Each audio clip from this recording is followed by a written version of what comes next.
Hello, fellow sound design enthusiasts. My name is Virtual Riot, and today, Faceplant.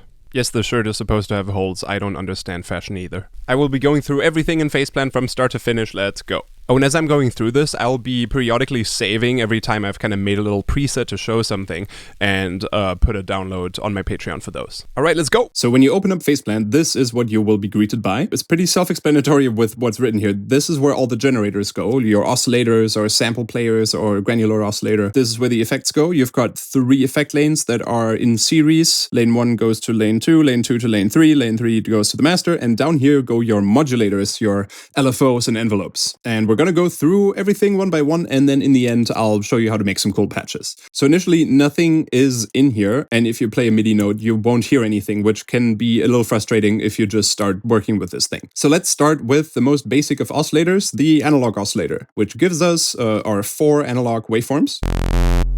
And just as a tip, if you wanted to, you could already save this as like a preset and then set this as your default if you wanted to. If you just go into the preset browser and you should see the one that you just saved, you can right click and say set as default. Now next time you open up Faceplant, or if you hit new, no, not if you hit new, but next time you open up Faceplant, you should be greeted by that. All right, so analog oscillator.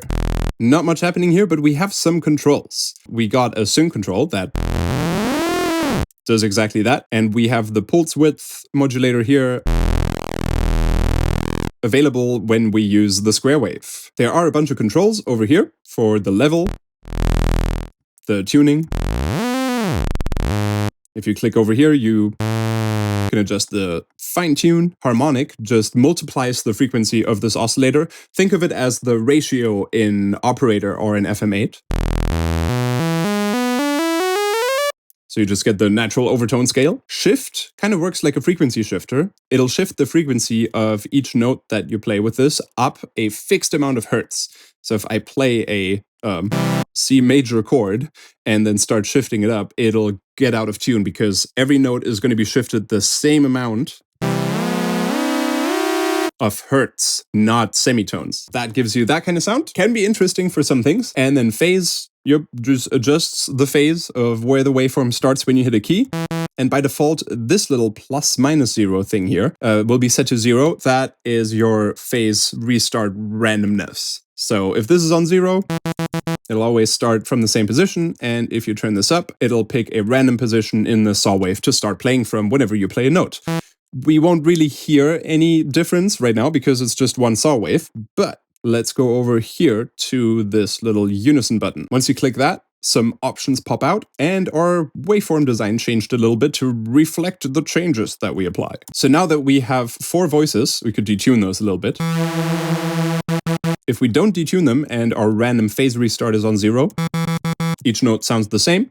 If this is up, each of these 4 voices is going to be started at a different phase position, and we get a little bit of that. This has a way stronger impact if we choose a different unison mode. So with smooth, it tries to start the phase of each of these voices in a different position right from the start so that it sounds lush and smooth and doesn't have this flangy kind of drifting apart effect that we usually get if we have lots of voices and they are all in the same pitch but just slightly detuned, and then once you hit a note and you hold it, they all like start drifting apart because they all have slightly different pitches.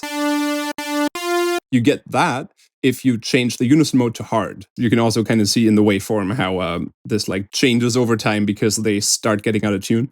This might be a little loud. I'm gonna turn the level down. So yeah, we can hear this kind of lasery attack. Pew. I guess if we increase the randomness here, now that reflects on the waveform. So yeah, that way you can kind of adjust that if you want to. This other mode, synthetic, I think does almost the same as the hard mode, but it starts a little bit later. You don't get that initial lasery, transient-y, clicky attack as well, but it's just a little bit later down the line. Like this sounds like this one just a few seconds in.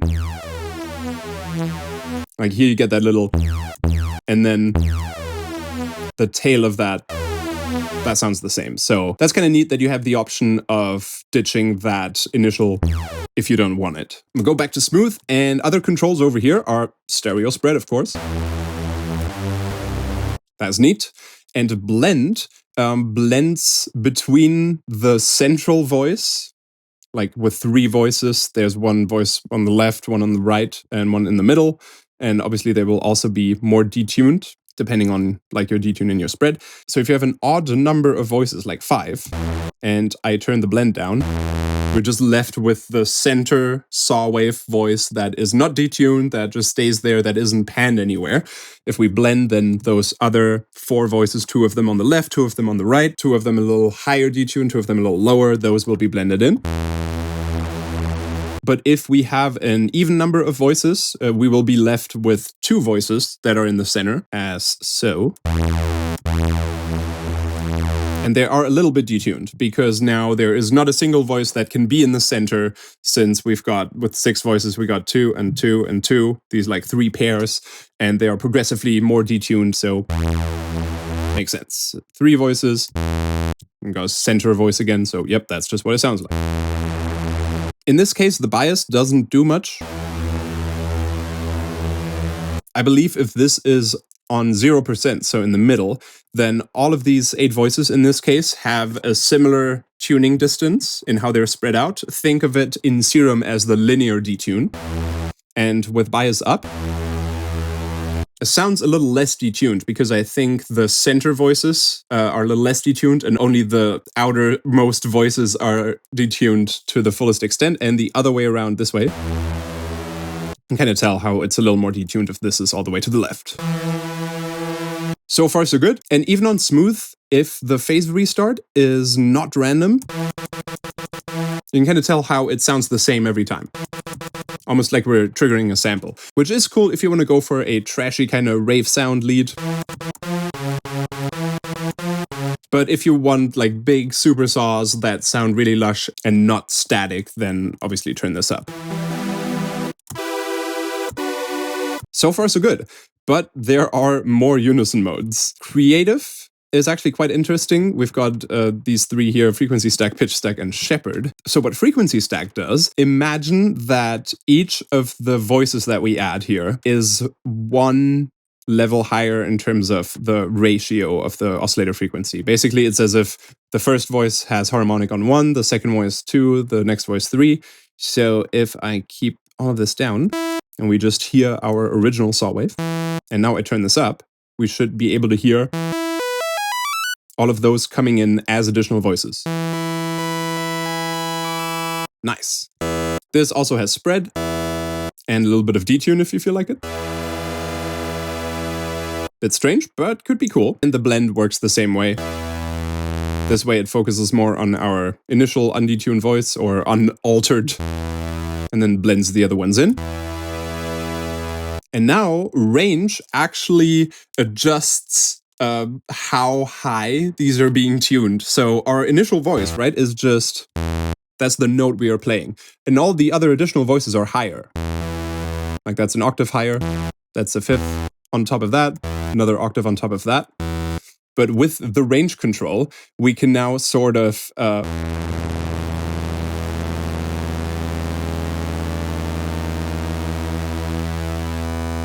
this kind of sounds like the THX intro thing. But yeah, this controls how much all of these are pitched up and put into their place in this frequency stack, in this harmonic series. If this is on 0, then they're all exactly where they should be to have follow the harmonic series. But if we go down, then they're all going to be tuned down towards the original note we're playing. And on 0, they're just all on the same note that we're playing right now. You can even go higher than this. And at 100%, you can hear this better if I use a sine wave. So here, sine wave, and I'm just gonna add all of these in. And because of how like saw waves are just made up of basically thousands of sine waves that all play the harmonic series in sequence, this kind of sounds like a filtered saw wave. And then if we increase the range, now it sounds more like a square wave. because we're basically skipping each other of these numbers in the harmonic series. So whereas before voice 2 was an octave higher, now it is taking the place where voice number 3 would usually be at. And then probably the same thing with na, na. So that high fifth, that is usually our voice number 3, should now go to 5, which is a major third. Let's hear. And it does. Neat. So you can definitely play around with this and try some fun stuff. The pitch stack mode does something similar, but here the pitch of those voices is not following the harmonic overtone series. They are just spread out an equal amount of semitones. If I remember correctly, if the range is in center here at 0%, they're just all spread out in octaves. I'm gonna leave it at sine waves because they're just not that harsh. Yep, those are octaves. Up to 8 octaves all stacked together. Sounds like a cheap organ. But again, the range control adjusts how many semitones are going to be between these 8 voices. So we should probably get that same THX kind of effect again if we move this up. Sounds a little weirder if it's a sine wave.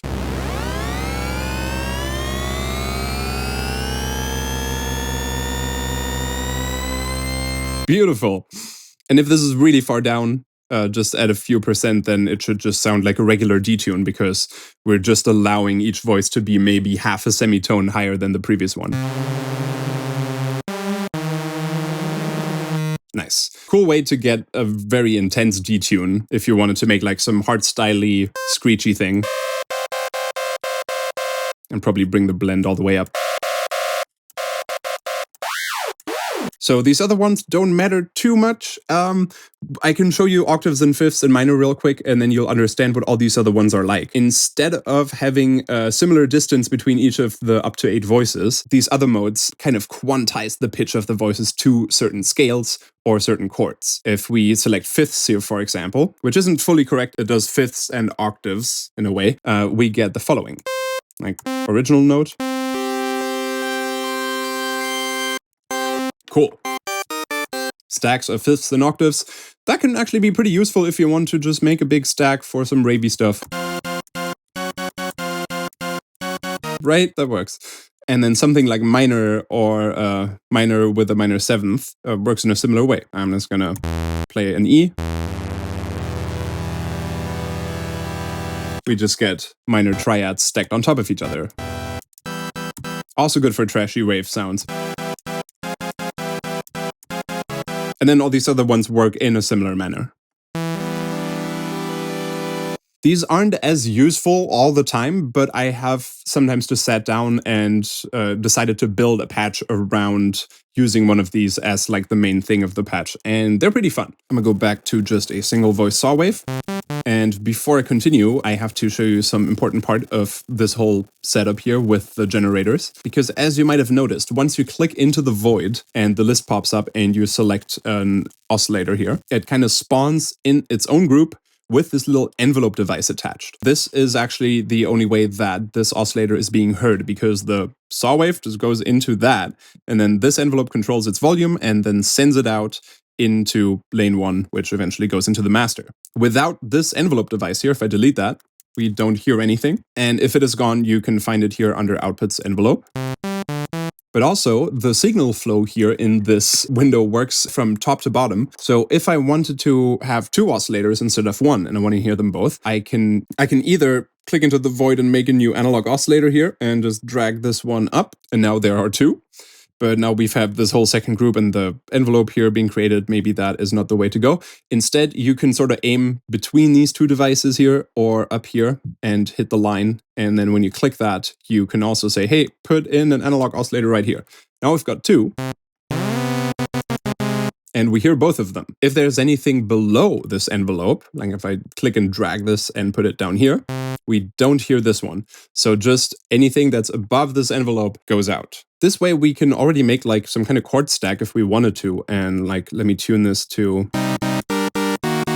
Nice. Now that is a minor chord stack, and we hear all 3 oscillators. If you want to, for example, make a big supersaw stack, you might want multiple oscillators with saw waves doing different things. But to save you the headache of having to go unison for each of these and then adjust this for each of these, instead, you can just have one oscillator.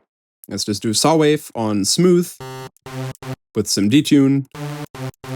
Let's do the phase randomness just for smoothness.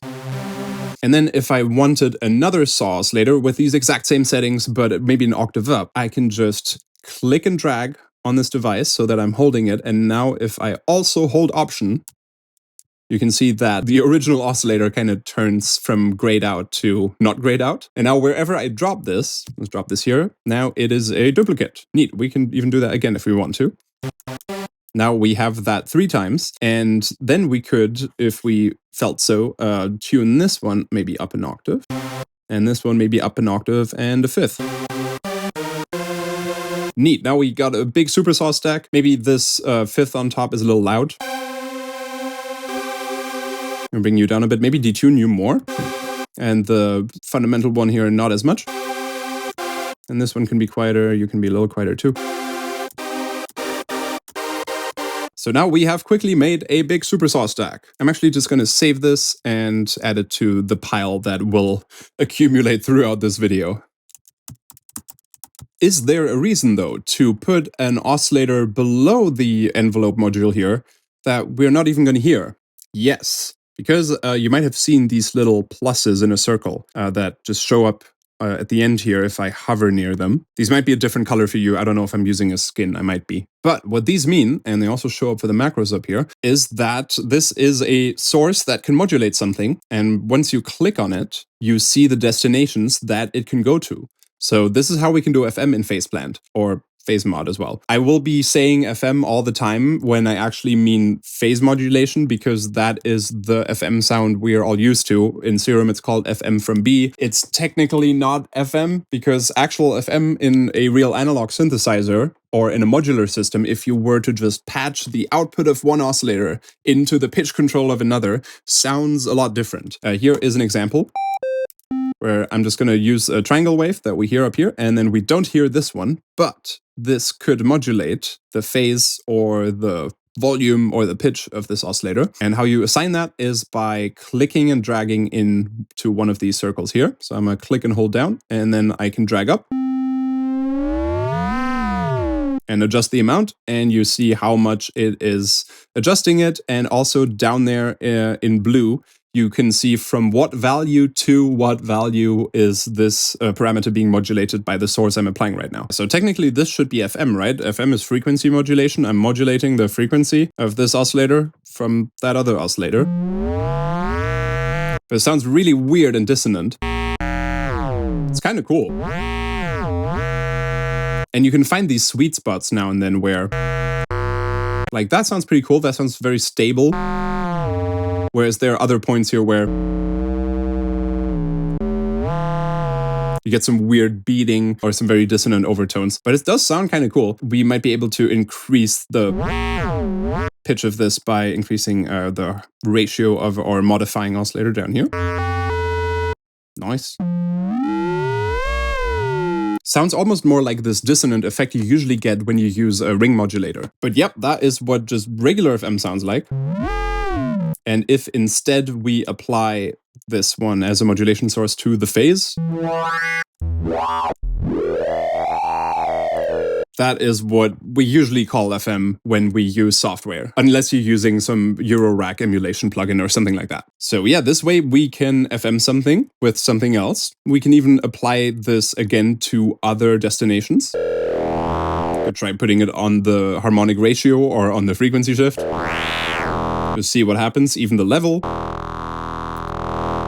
And you can see really quickly, even just with these two oscillators, we can get some very complex waveforms and weird and interesting sounds. And I'm gonna go back. I just want this phase modulation happening. I don't want the others anymore. And you can easily remove modulations here by just double clicking on these circles, either at the destination or at the source, but you gotta be careful to click the right one. Luckily, there are these dotted lines that show up whenever you hover over one of these modulation assignments. Doesn't matter which side you hover over them. And then I can see, okay, this is modulating the shift. Cool, I don't want that one. Double click and it's gone. So now we're left with our regular old FM as we know it. I'm gonna keep calling it FM. I know it's phase modulation. It's just kind of what everyone is calling it now. So now in this setup, it's basically like FM from B in Serum, where this is oscillator A and this is oscillator B, and we can also try different waveforms. That's FM a saw with another saw. We can even use the sync maybe on our oscillator B for more screech and more overtones. That sounds about right. And if you don't want to always move this little circle thing, FM amount thing here, then instead you can just go to this oscillator and change its level. That is the same as this. And also in the future, when we get to modulators and everything, this is kind of an easier plus more visual way to modulate the FM strength in a setup like this. Neat. I'm going to save this too. I'm just going to set it back to maybe a sine and a triangle.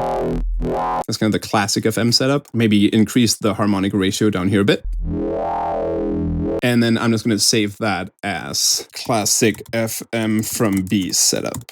But we don't need to stop there. We could also modulate this oscillator with another oscillator. So I'm do the duplication thing again, where I drag this while I hold Option and drop it here. And we can assign this one to either also modulate our main oscillator that we hear, or modulate this one. And now the waveforms are quickly going to become really complex.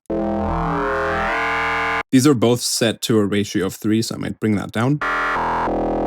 There we go. Sweet. And change you to a triangle, and then I'm gonna just play around a little bit with the harmonic ratios here. Maybe this guy could go up really far. And now we've already achieved some FM-based growly sound. Maybe this doesn't need to be as strong.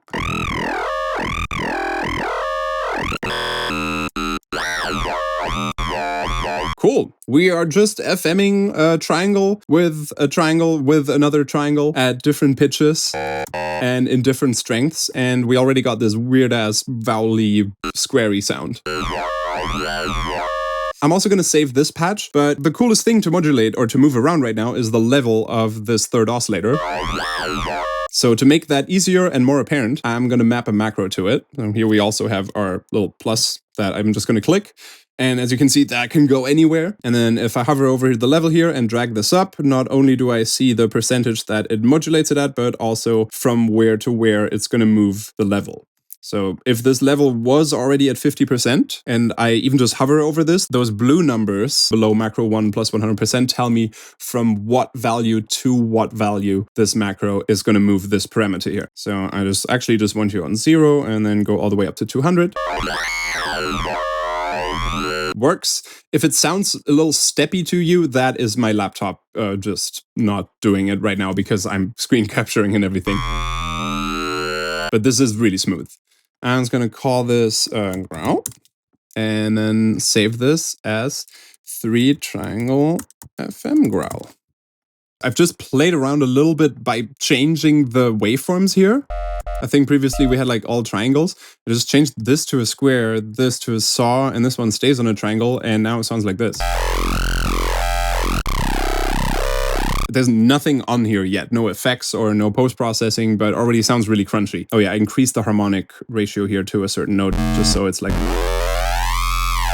Or instead of using the harmonic series here, can use the sync. That's actually pretty neat. So that is pretty cool. I definitely suggest messing around with all of these parameters here. You already got a lot to play with. You've got the sync on these two, the harmonic ratios, how much these are FMing each other, and what waveforms you're using. So between that, you can already get a variety of really cool and weird sounds. Actually, I wish I had saved that first patch I showed you, where it was the square on the top, but there is a nice little undo button up here that you can just keep clicking until you are back with what you were missing. And I think it was this one, and with like the harmonic somewhere up. Yeah, it was that one, but with a little less. Nice. Patch recovered. I'm gonna save that as 3 OSC angry FM. And should this ever happen to you, this has happened to me multiple times, and at first I was super frustrated because I didn't know that this would work. But if you've worked on a patch for a long time, and you want to hit the save button, but you accidentally hit the new patch button and everything is gone, the undo button will also undo that. This is very important information. I wish I'd known this sooner, or would have just thought of doing that. But yeah, once you have an FM setup like this, you can just keep going if you wanted to and add another one and have this maybe FM the guy before it and bring you back a bit. Maybe change you to a triangle. And then this one doesn't necessarily just need to FM the one above it. This could also FM this one. And this one.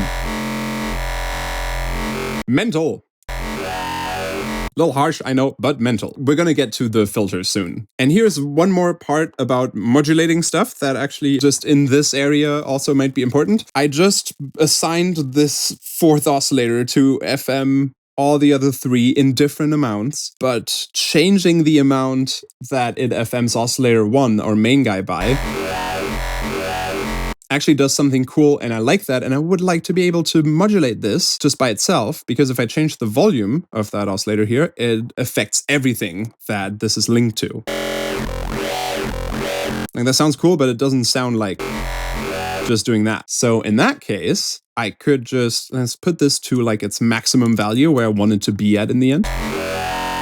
Maybe there. And now I'm just going to click here on the plus of macro 2, and you'll see that under parameters that already have a modulation linked to them, like the phase here and the level here, there is this new thing, this star. And once you hover over that, you'll see something that says click to modulate. So if you click that, then you will be modulating the amount of modulation that is happening there. And that's where it starts to get complicated, but it doesn't have to be that complicated. Here, the phase one actually has 2 modulation sources. I'm gonna just click anywhere to not do the modulation thing right now. And I can see, okay, yeah, the first one was the one we first did here from the second oscillator, and the second one is the new one. The second one is the one I wanna adjust manually, or maybe later modulate with an LFO or something like that.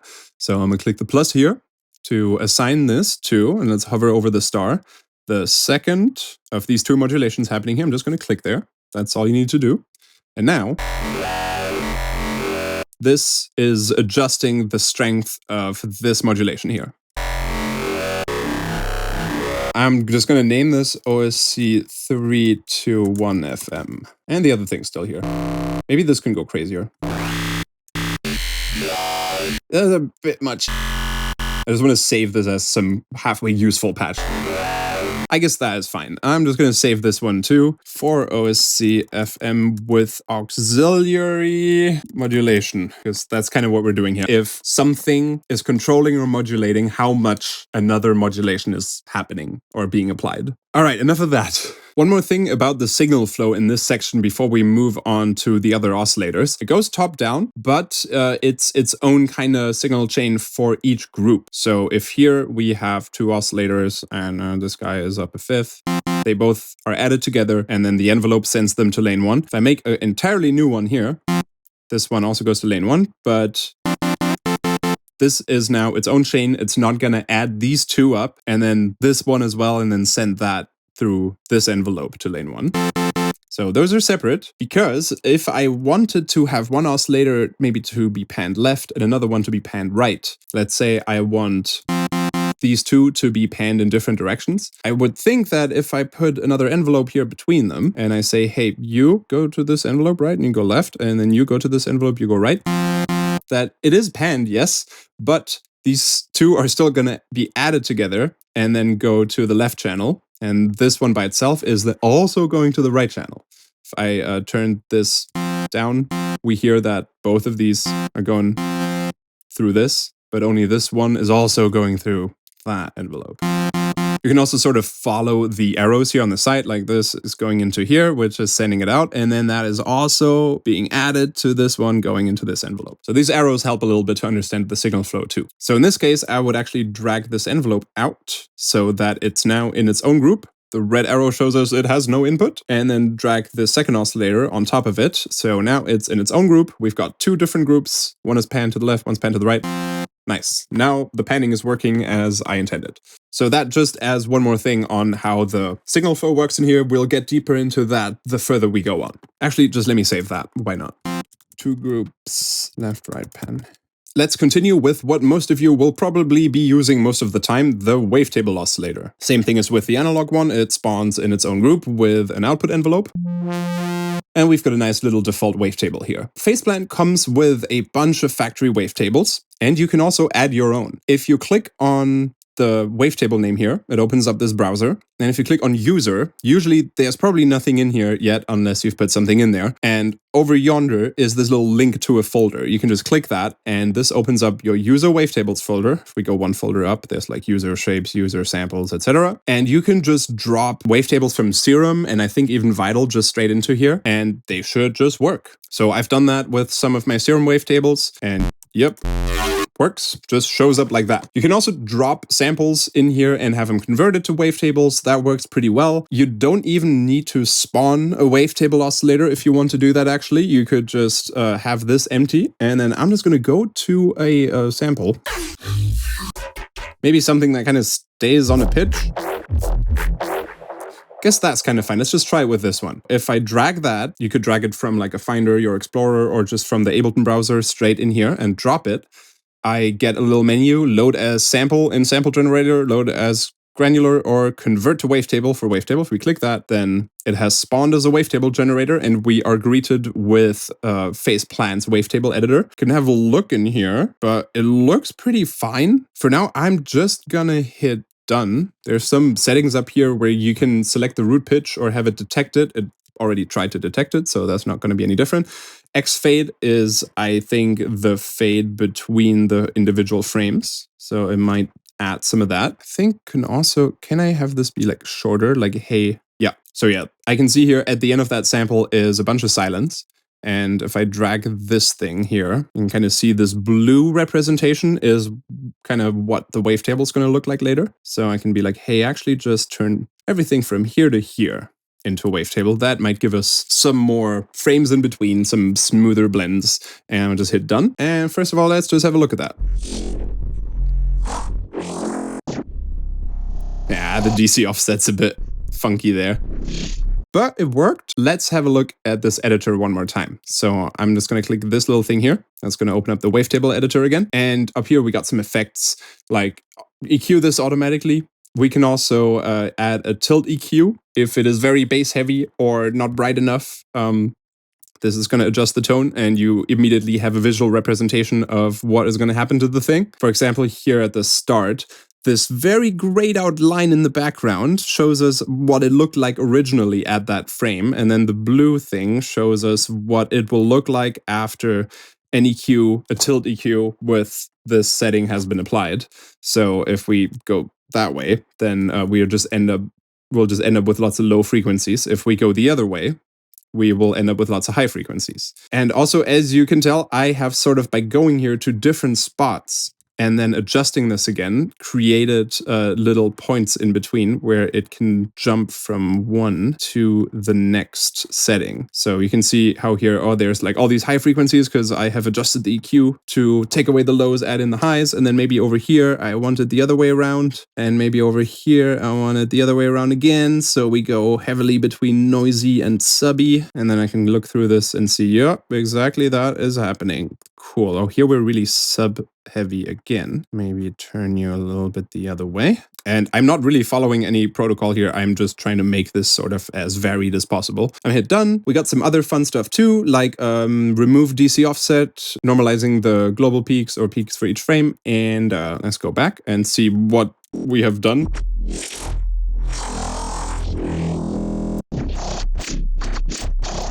Nice, a little more stable. But yeah, you get the idea. I'll do one more. I'm going to drop that in there. And I'm just going to go like, yeah, sure. Just go ahead. And that's pretty good. So yeah, usually Faceplant has been pretty good at either like detecting the input pitch or working around to kind of make it work and make it sound good. And then afterwards, you can always do some fixes here or add some effects if you want to. I think Distortion is actually pretty neat because You can kind of tell what will happen to the waveform. This is 0, how it used to be before, and then if we distort this more, we get crunch. And I'm just gonna say yeah, and then let's look at this again. Yeah. Grimy. And while making your own wavetables is fun, and I like that a lot, let's for now just go back to a regular old basic shapes wavetable here. And you might notice we do not have the pulse width or the sync knob anymore. Instead, we've got the frame control here and band limit, which just removes partials from the top to make it a little softer. Doesn't go very far, but this makes sense later if you do some crazy high frequency FM stuff. This can have some effect on that. You got the same unison modes that you have in the analog oscillator. So those are all the same. These controls are all the same. We've got a volume envelope down here. But how would we do things like bend plus or minus, or even just sync, or the asymmetrical plus and minus thing, like those warp modes that Serum and Vital have, for example? Because those are nowhere to be found here. But there is a solution, and most of this just comes with all the wavetables that Faceplan comes with. Let me show you. I'm going to add another wavetable oscillator down here, one that we are not going to hear, and this is just going to be used for modulation. And let's look through the factory wavetables. Right above the folder morphs that contains the default wavetable is a folder called Modulators. And here you find a bunch of wavetables that are called asymmetric, bend, remap, bend, mirror, pulse width. That's exactly what they do. These can do that job for you. I'm just gonna click bend soft, for example. And then you might be able to tell that the center position here is probably gonna be 0, and then bend minus and bend plus are on both ends in full strength, or the other way around, I don't know. So let's FM our main oscillator with this. Actually, let's select a waveform real quick that has a little more going on so we can see more easily what is happening. There we go. So FMU. I'm just going to do that much, and let's move the wavetable position here, and we can kind of tell, yeah, that is bending it one way, scrunching it together, and that is bending it the other way, pulling it apart. Depending on how strong this modulation here is, this could obviously also overshoot and be stronger than your regular bend plus and minus, which I think is kind of cool. So it kind of turns into FM afterwards again, but these shapes give you the same results that bend plus and minus would give you. Let's also try the asymmetric rounded one. I guess in the center, we're back to 0. I'm not going to have this be too extreme. And then, yeah, squashing it to one side, squashing it to the other side. Almost overshooting there a little bit. So if I wanted it to be perfect, I would probably set this to one or the other extreme and then adjust here. Like here I can tell, okay, this is getting mirrored now because it's modulating this a little too strong, but if this was just about right here, I mean, this is kind of a straight line at the end there. Now we've got a great asymmetric plus and minus modulation. So far, so good. But one of my favorite things to do in Serum would usually be that I have one wavetable in oscillator A, another wavetable in B, and then FM from B, and then my second oscillator's wavetable, I can just choose a cool frame, use the sync on it maybe to affect how it's FMing oscillator A. And if I want to do that here, I'm going to load another wavetable. Yes, I can have, let's set you to like kind of a sharpened triangle. Yes, I can FM my first oscillator with my second one. And even use the harmonic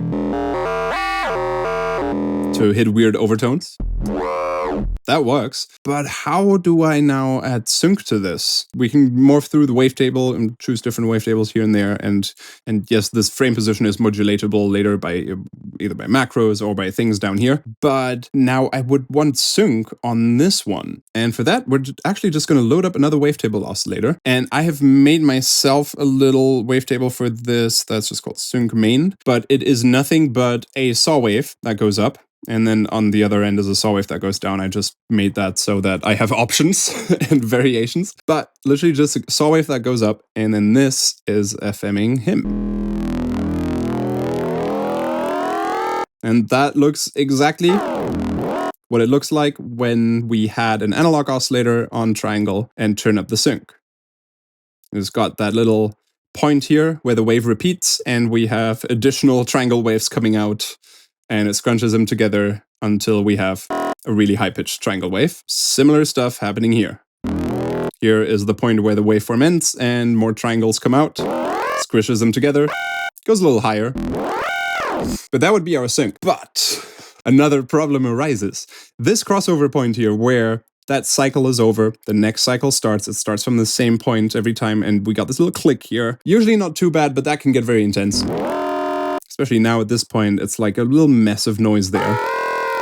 And you can hear it too, creating this little bit of a rasp, which can be fun, but sometimes you don't want that. And in synths like Serum or Vital, I think has it too, you have this thing like called a sync window. In Serum, it's sync and then sync half window, sync full window, or something like that, these 3 different modes.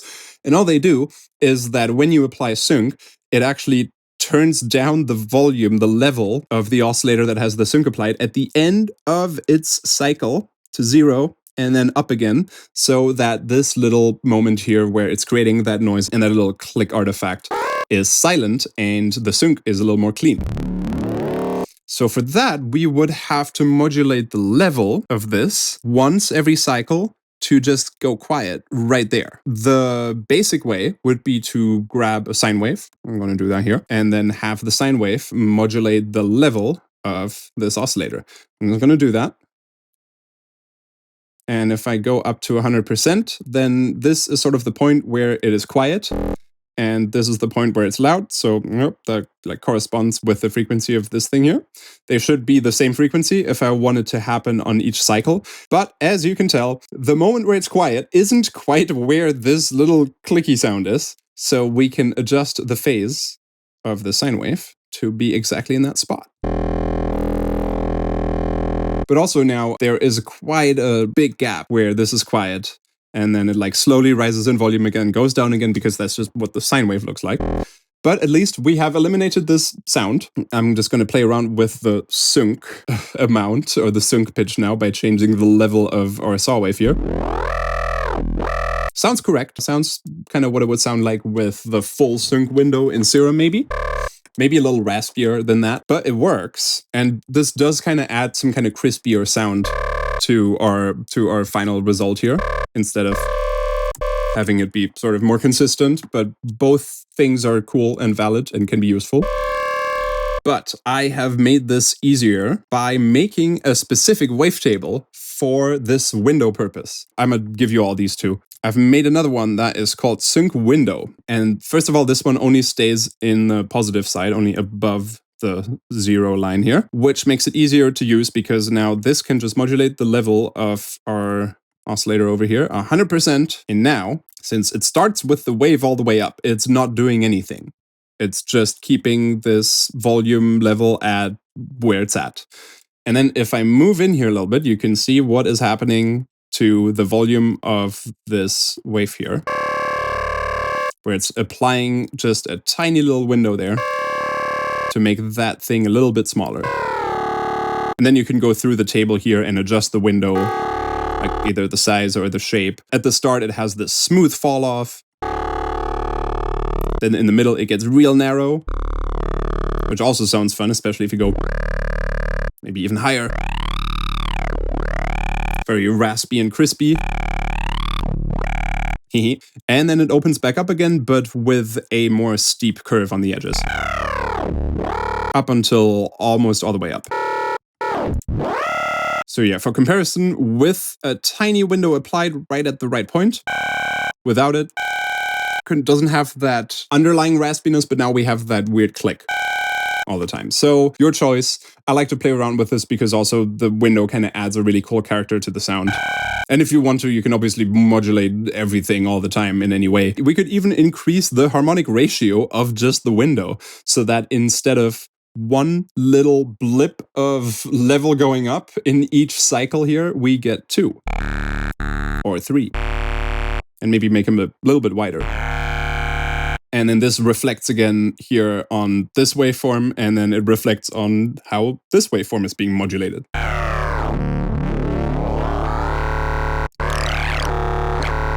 Cool. I'm gonna turn the window off now, and then also just show you why I made this wavetable for the sync part here, because it actually sounds quite cool if you swipe through this. So this is almost doing some kind of asymmetrical thing again like previously, but to this waveform. And it does sound different whether or not the saw for the sync is going up or down. That's kind of fun. Sometimes there are cool sweet spots in here too. And I'm gonna save this real quick as the full FM setup, sort of. And maybe to make this a little easier to understand, I'm just gonna do a couple of macros. For example, here, I want this one to be able to go to 100%, and that is just gonna be the main FM. And quick tip here, if I quickly want to modulate this with a macro to go from 0 to 100, obviously I would pull it to 0, and then you can click here and then apply it here and drag up and kind of aim for the 100. Or if you want to save some time, if you've clicked here, you can instead do a right click on that circle, and then it immediately opens up this thing here that shows you where that parameter is getting its modulations from. And this one here, the new one that I'm trying to add, has already showed up just from that right click, and this number here is already selected. So all I need to do is be like, hey, you, right click here and just type in 100. Done. Now this immediately moves that thing to 100. Cool. And then this is going to be sync. I'm just going to do 200 there. That is easier to just go bam. And lastly, window shape. I'm going to do you and here, map, nice. And now, actually maybe you can go to 200, whatever, why not? And now we can control all these things from up here. And if you feel like it, you can go in here and choose different waveforms or load entirely different wavetables. I'm just going to save this as Wavetable FM setup with sync and window. Nice. Quick little addendum to the FMing with wavetables part. I have noticed over the course of history that FMing something with a really complex waveform gets noisy very, very fast. So if instead of these basic shapes here as the modulation source, you use something that has a lot going on in it, is always very quickly noisy. You kind of just need stuff that has some lower harmonics and a fundamental for it to sound good. So I have made a wavetable specifically for FMing over here called FM shapes, and I'm going to give that one to you too, that has just a variety of more basic shapes and variations of it in it, like 1/2 of a sine wave, or a triangle that goes up and then down again at the other end, and things like that. So these are all more simplistic, no crazy high sharp harmonics, very useful for FMing. A little less strength. A noisy saw, some weird triangle variations. I try to make a monster cat looking waveform. Yeah. So yeah, those usually yield pretty good results if you're trying to do some standard FMing.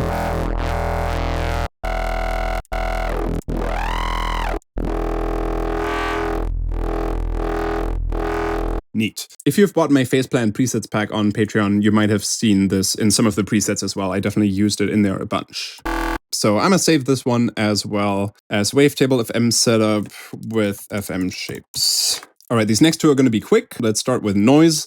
It's noise, but it has a few extra features which are neat. By default, you get some pink noise, and the slope here lets you move between brown, pink, and white. You kind of have a phase restart type option here where either it is stable, which means it's just the same white noise every time. You can kind of hear how it's just repeating that same little bit, or it can be randomized in case you want that. Depending on like what kind of sound you're making, one or the other might make more sense. Stereo is neat too. And now in a stereo wide.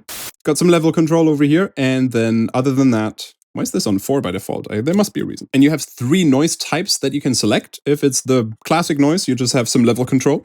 And then there is a kind of stepped bit crushy type noise that also comes with some controls over here now.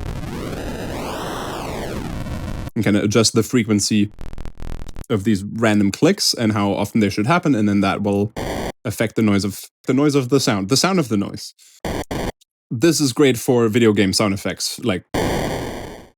And then the third one is the same thing, actually literally the same thing, as you can see here, how it's the same shape, but in rounded.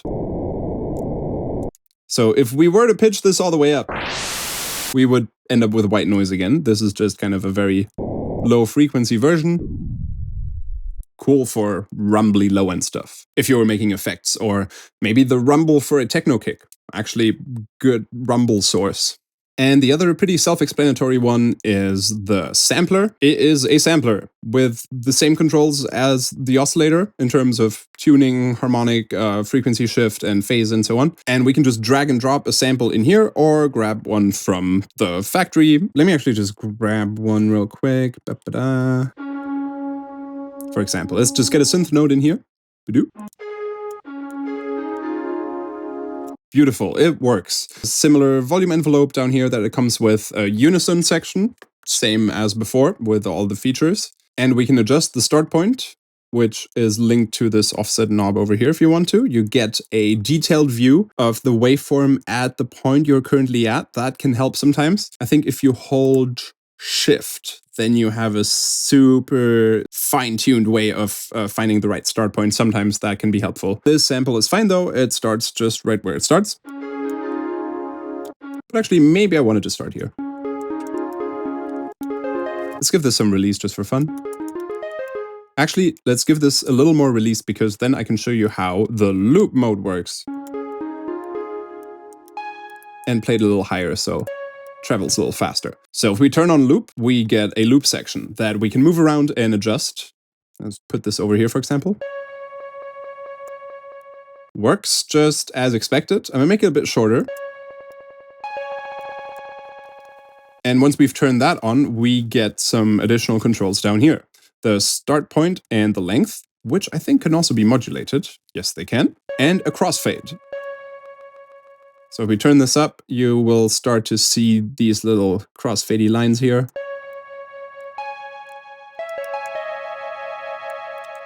Works. And then over here, you can select how that loop is supposed to work. So with infinite, which is selected right now, even when I let go of the key, it keeps playing that loop until the volume has died out. But if we have sustain selected, for example, now this ending bit here isn't grayed out anymore. Now, as long as I hold the key down, we're going to hear it looping. And when I let go, it'll play into the end of the sample.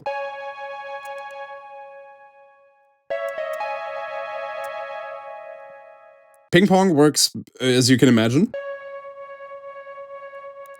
Once it has reached the loop, it'll start going back and forth. And reverse basically just plays it into the loop, and then when it should be repeating the loop, it starts playing it in reverse.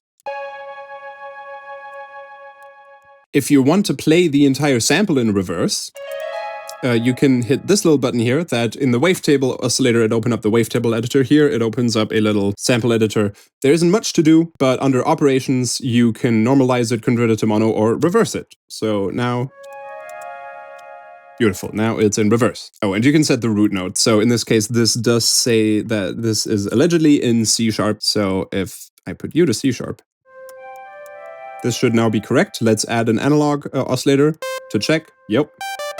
Is in tune. Beautiful. We could even add you in here. And now this envelope with a longer release. It's gonna make you ring out a bit. Maybe you're too loud. Maybe it could be a triangle. Now we have a oscillator-assisted sampled synth sound. And lastly, the other big one in the generator section, the granular oscillator. Initially works like a sampler, it needs a sample. Actually, I'm gonna load a little loop into it so I can show you some features more up close. I'm just gonna use this harp. I'll put that in here. And I'm gonna put the starting position to the start so we just hear that first note. But as you may be able to tell, if I just hold down a note, that sounds kind of weird. And we see all these little dots appearing. So each dot represents a grain, one time that this part of the sample is being played back. Over here, this grain envelope just tells us, okay, at the start of each of these grains, the volume is going up to 100% softly and stays there and then goes down at the end again. But most importantly is this number here. So in this case, where it says 4 grains and it has this thing here, these little lines selected. So if we click on that menu, it tells us that's called density. What this means now, combined with this number, is that at any given time while I'm holding a note, there will be 4 grains playing at the same time.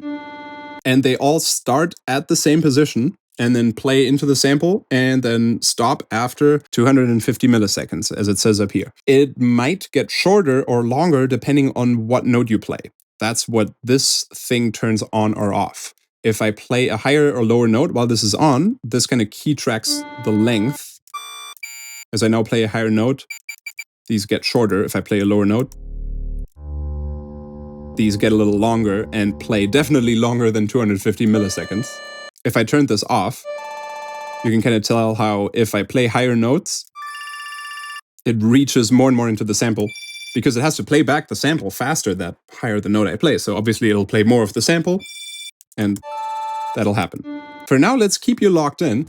And to get our classic granular sound where it feels like it's a cloud of a pad that we are floating on, we have to play around with these controls down here. So these all randomize certain parameters by a certain amount that you can set. First of all, most importantly, I feel like the starting positions. As of right now, they all start at the same point. But if we even just slightly adjust this by like 1% randomness, already sounds a lot nicer. We can even tell that sometimes some of these grains kind of reach the beginning of that second harp note. If we increase this drastically to like 40% or something, it's now randomly playing grains within this area here. Still only 4 grains at the same time, but if we increase this, this is now a lot denser, and if I play like a fifth or something, we get a very sparkly pad because constantly it's playing different sections of this at different times, and all those little like individually plucked notes in the original loop now create this cluster of a chord, kind of.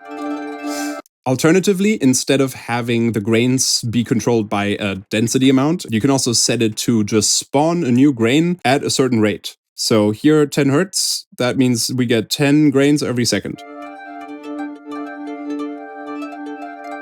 They don't really overlap that much because each grain is only 250 milliseconds long. If I had set this to 4, if I do set this to 4, we can just right click and actually type a 4. Now there will be just 1 grain at a time because our grain is a quarter of a second long.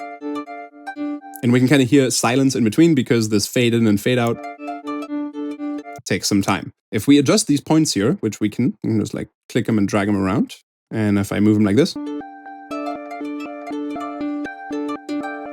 now those are seamless. Perfect, because this is 250. Yeah, that all checks out. Alternatively, if this was on density and we just had it set to 1, we get the exact same thing, because 1 grain density just makes sure that 1 grain is playing at any given moment. But if we go back to hertz and have it on, let's say, yeah, 4 hertz, but these grains are actually way longer, maybe a second, they start overlapping. You can also obviously sync this to the host tempo instead of set hertz amount. I personally like the density mode the most because I like making these big clouds. And a little bit of fade in and fade out in the grain envelope is kind of important to prevent it from creating clicks right when it starts and when it stops. If it's just like, if it has no fade in or fade out, it might create some little clicking artifacts. But if you feel like it, you can also have this envelope maybe be just a downwards curve like this. And I think we can even, yeah, you have some control over the exponentiality of this curve. So like this, it should sound more like a pluck every time. This is a bit much.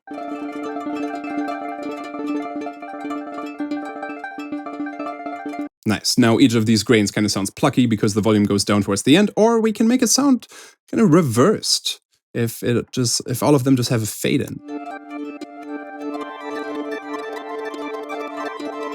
Sweet. We can actually have it be reversed by using this control here, where this percentage shows how high is the chance that a grain, when it's playing, is actually playing in reverse instead of forward. I'm going to increase the density a bit, and then let's bring you to 50%, and that reflects visually. I can see the grains move in both directions. We can also have it randomize the volume of the grains. So if I set this to 100%, there's a chance that it might play the grain at 200% or at 0% or anywhere in between. And that is now reflected by the size of these little orbs. And we can also have it pan them randomly. I feel like now we're really getting somewhere. The timing kind of randomizes the start time of the grains. This is a little more audible if we use the Hertz method again. So I'm just going to switch back real quick and also have you be plucky. Maybe have you spawn a bit faster. So I know it doesn't sound like they're all being triggered in the same rhythm, sort of like da-da-da-da-da-da. Sounds a bit random because there are parts in the sample where it's just a little quieter, other times it's a bit louder, plus the volume here is being randomized. I'm gonna turn those off. That's a bit fast, actually. Go back to 8. And let's decrease the position. Nice. Perfectly rhythmical grains happening at 7 Hertz. And then with the timing randomization,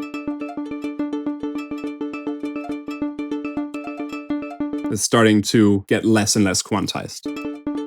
Until, if this is all the way up on 100, this kind of seems to be appearing randomly. Let me increase all these things again, now with random timing. Let's have them happen a bit faster.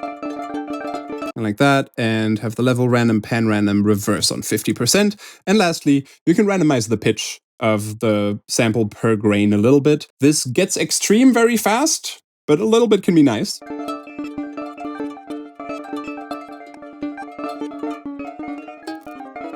It can sound very weird very quickly. Also, let's go back to slightly more sustained grains. And more of them. All right, let's adjust the pitch randomization. So like up to around 0.1 to 0.2 is fine. Above 0.25, it kind of gets a little psychotic, but there might be cases where it's useful and sounds good. Over here to the right, we have the root key that you can set again so that this is perfectly in tune with just a regular oscillator. And then there are these two controls here, warm start and align phases. Align phases we're just going to skip for now, but warm start kind of makes sense because right now this volume envelope down here just has like almost no attack. It should just start playing if there's an oscillator here right as soon as I hit the keys, but there is a bit of a fade in because of this envelope and it has to like start triggering the grains.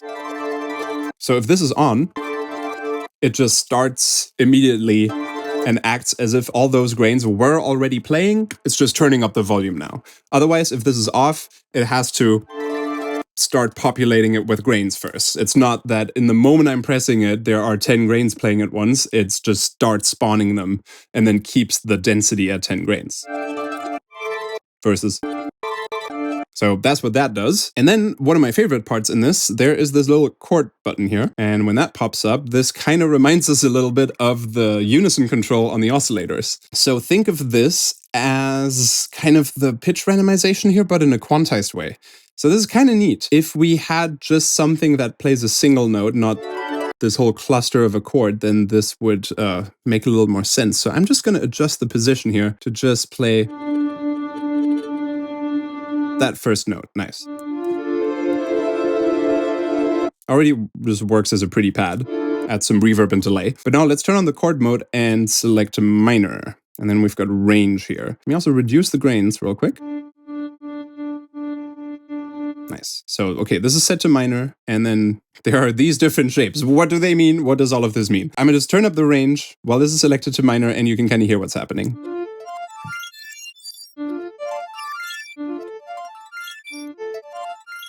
So it's playing back the grains in the tune of a minor scale, going upwards at a range of whatever how many octaves you have selected here. That way we have now kind of tuned this to a cluster of a minor chord. If we just increase this so that we don't even hear this upwards movement anymore, it's just so many grains playing that. Beautiful. That is pretty fun. If this was more of a plucky shape, and not as intense here in its density, then we would be able to hear that it is in fact going up. It could also go down, up and down, or randomly. So the random part is kind of my favorite, because if you have this set to octaves, you just turn it up a little bit with the range.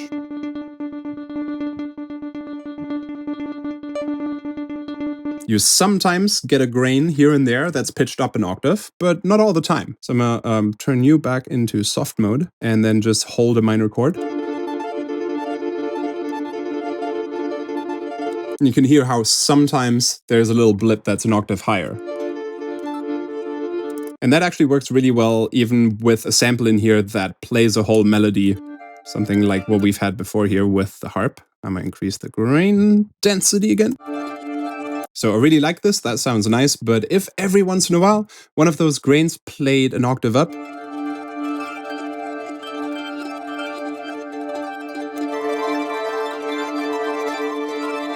we just get a little bit of extra sparkle. That is neat. So this is one way of using the granular oscillator to turn something into a pad. A sample that's just a single note of something works just as well, and then you can actually like play your own chords with it. Obviously, that works nice. I like using samples that are just a single note sung by a voice, like an ad-lib, where it's just something like that.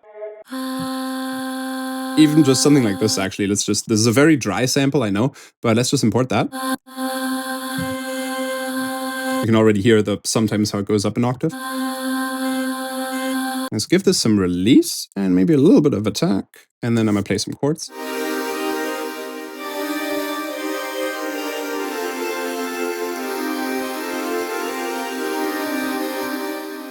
Pretty. This could even use a little bit of pitch variation.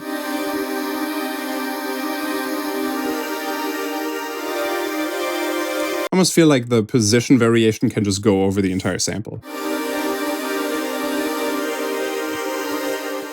Cool, made a pretty pad from just a single vocal sample very quickly with this. Alternatively, there are also fun glitchy ways of using the granular oscillator for something. Just as an example, I'm gonna see if I have some kind of sung vocal that's just a little bit longer. Whoa, I feel it's getting close. Yeah, let's just use that. So you don't need to open up the granular oscillator here. You can just drag that into the abyss and then select load as sampler and granular. And then we just get that. And we're back at our default kind of setting. But we can move the starting position here, obviously. We cannot just increase the position spread. And also, as you might be able to see, if I put this here somewhere in the middle and I increase this, only the area that's like in front of the playhead here gets brighter. But over here, these two buttons let you switch between whether or not this position thing is only supposed to go to one side or both sides of the playhead. But I'm gonna turn this back to 0. You can kind of imagine where this is going now. You could automate the position of this playhead.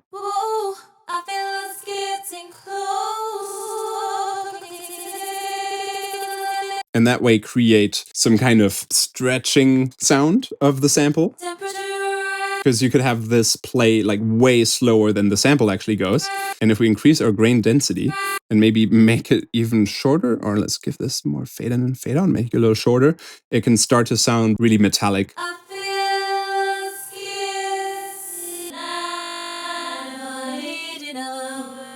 And I feel like with longer grain sizes, we get more of a...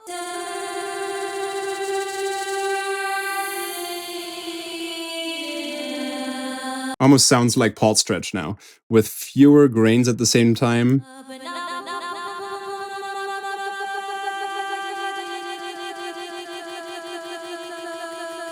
It kind of sounds like Ableton's texture stretching algorithm with no flugs and a high grain size. Okay, we've now covered all of the generators, and of course you can also combine them in any way that you want.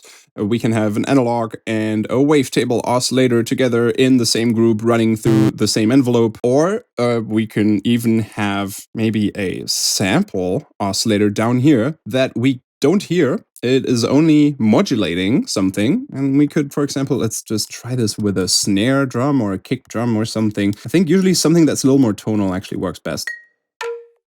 Actually, this might work just great. I'm gonna put that into the sampler, and I'm just gonna drag it out so it gets its own envelope real quick so that I can hear it and like kind of put it into the same pitch as the oscillator. It probably says in the file name too what key it was at, but I forgot. So, there we go. That's about right. Put you back in here, get rid of that group. And now this could FM our oscillator.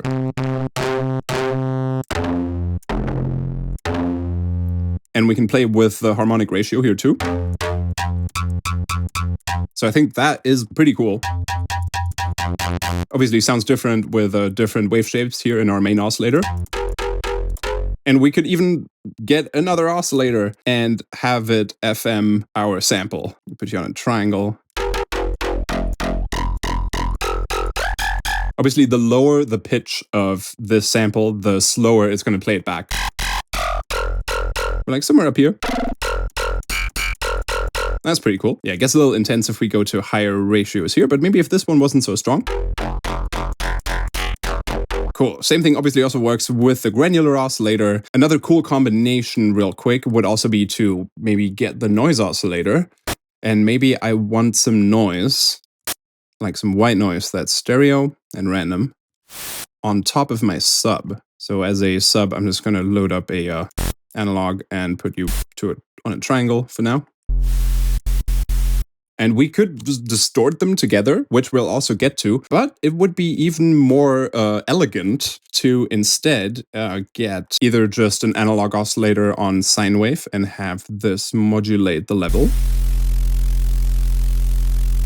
at like 100%. And now our noise already flutters by itself in the same frequency as the sub. Or if we wanted to be a little more precise, we could load up the wavetable oscillator again and get that sync window wavetable and just put that on the level here. And now we've even more control over the window of that white noise and how it's being added to the sub that we have in here. I'm just going to save this real quick as no sub with noise window. So yeah, with this technique, you can kind of just go and add different waveforms together if you want to. For example, if let's say I do have a saw here that is pitched up to like the 6th harmonic, and then there's a low fundamental one below it, but I only want a certain section of this saw to be added to that, then we could just do this again. And by changing the phase of the window here, could even decide where, like in this waveform, the window is supposed to be placed.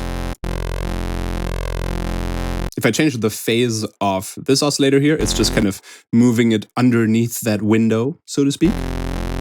And maybe I want to do this again, and then you take another window out of this one, but maybe in a different position, like over here, just that little click there, and then that gets mixed with a triangle or something like that. And then maybe you can also be a higher pitch. Who knows? So many options. Maybe this window can be wider.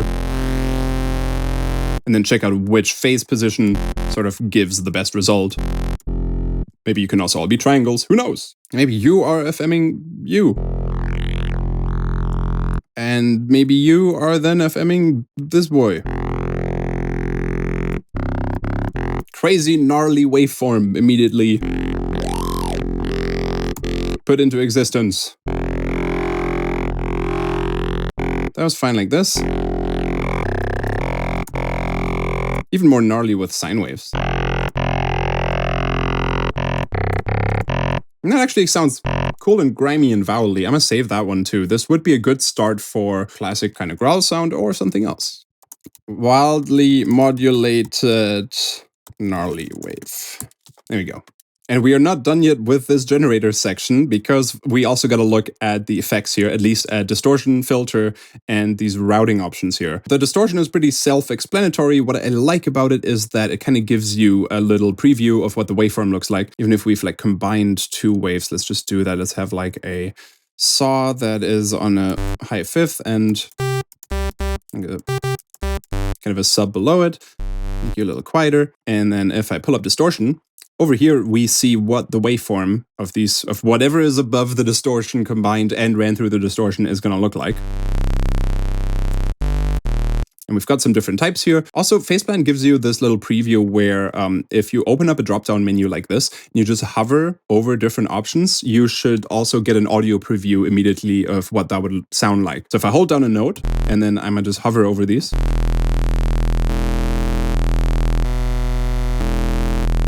Nice. So these are all pretty self-explanatory. Sine thing kind of starts folding back into sine. Like that. Fold back, just classic fold back. Quantize. Just does that. Not really a sample redux type thing. I feel like it sounds a little different. And then usually on all of these, the bias with the quantize, it doesn't really do that much, but the bias kind of shifts this to be a little asymmetrical, which is cool for stuff that, like, something like this just has like a lot of odd harmonics, but with a little bit of that, it sounds like some more even harmonics are coming in. Spread is basically turning the bias one way for the left channel and the other way for the right channel, which is pretty tight to, if you want to make 808s like this, give them some kind of stereo width. Obviously, you would have to afterwards use a filter, which is the next thing we're looking at, to maybe cut off the low end, like the super, super low sub, like everything like below here or something. Yeah, kind of like that. And then after that, have a separate sine wave to fulfill the sub purpose. So that is clean and mono, but everything above here, I know it's already like it's 100 hertz and above, having that stereo, a little wild, but I think that sounds pretty cool. Could probably have this modulated later with an envelope to go.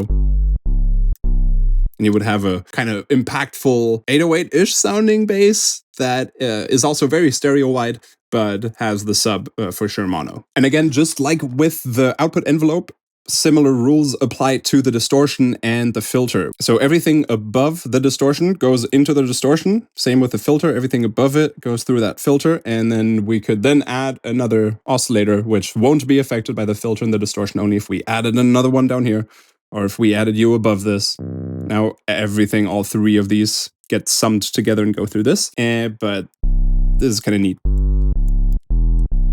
I was going to save this for now as wide 808 sub. And yeah, the filter is pretty easy. You have the slope strength over here and Q and cutoff. I'm just going to make a fresh one real quick so that we can hear this on like a super saw. There we go.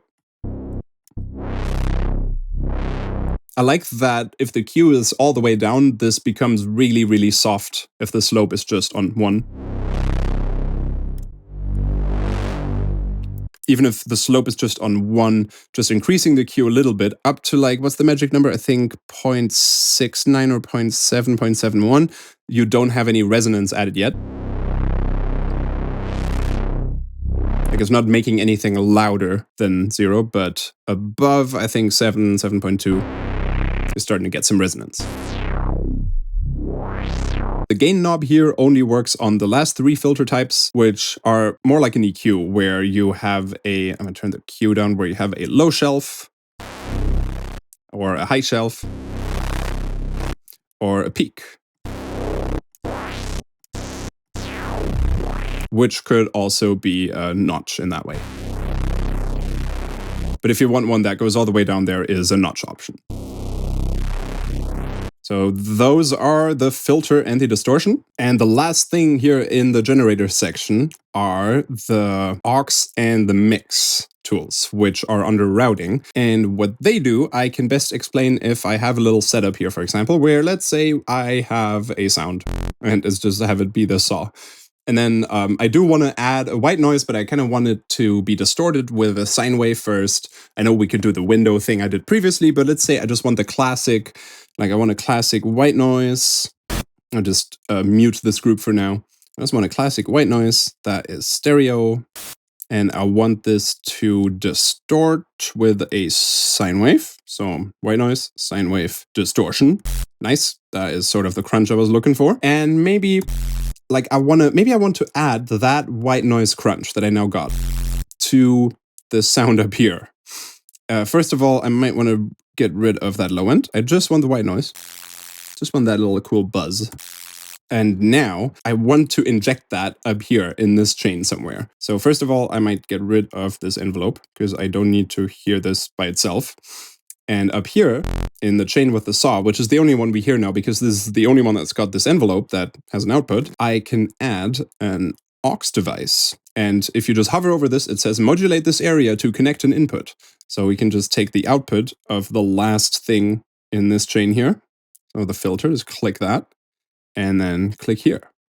And now it is taking whatever comes out at the end of the filter and just adds it in here as if it was another source, another oscillator or whatever. We have some control over the level and we can invert the phase. But now that has been added in here with the saw. Cool. So that way you can route things around in here. And for this sort of separate processing where you might be doing something here and then you want to add it to something else because, I don't know, maybe in here there's something else happening. Now you want to distort the saw and that noise together for whatever reason. Because honestly, that sounds pretty good. I might save that too. So that is a way to get there. The other device, the mix device, just shows you what everything together looks like at this point. So it's just adding this saw, this noise, this distortion, like whatever the sound looks like once it came out of here. You just see a beautiful waveform of it. You can adjust the level and you can modulate that and you can invert the phase. If I were to move this mix device down here, it should just show us, yep, that is what it looks like when it arrives up here. Nice. And if I put it right after the noise and the sine wave, we get to see that, yep, that sine wave has been mixed with some noise. Can be used for some adjustments or for phase inversion if you do some weird phase cancellation stuff. I really end up using the mix device. I mostly use the aux device for exactly this kind of stuff. I'm just save this real quick as a cool noisy saw base, and maybe macro one can adjust how much noise we're actually adding. Noise. And just to show how the filter here can also be used in other ways, we could add this in to just kind of EQ this a little bit, even if we wanted to. Maybe before the distortion, if you feel like it, you could have a little peak that does this, maybe with a sharp Q, doing something like that. Or we could use this afterwards as some kind of EQ where maybe it takes out some mids around 500 hertz, or maybe even another one that is on low shelf and just boosts the sub for us a little bit. Maybe a third one because we're crazy and we want to adjust the noise a little bit at around 4 kilohertz-ish and dip that down just a little bit. EQing through filters in the oscillator generator section. I know this is a bit much, but I kind of like doing that sometimes. If we don't want to look at all of this, we just want to see the output here and maybe the saw wave? I don't know. You could do all kinds of fun arrangements where maybe, okay, maybe this envelope is by itself and above the envelope is an aux. That aux is getting the end of this entire chain here. That just goes in there. And we collapse U. We just put U at the top. Nice. Now everything is happening in here. We could even call this like saw, and then this is noise. And all of it just arrives up here together where we can look at it, adjust its level, adjust the volume envelope and the gain in the pan. And now we have a very elegant looking preset where if you want to see what's going on, you can always still open this up and have a look at it. Save this as buzzsaw and let's continue.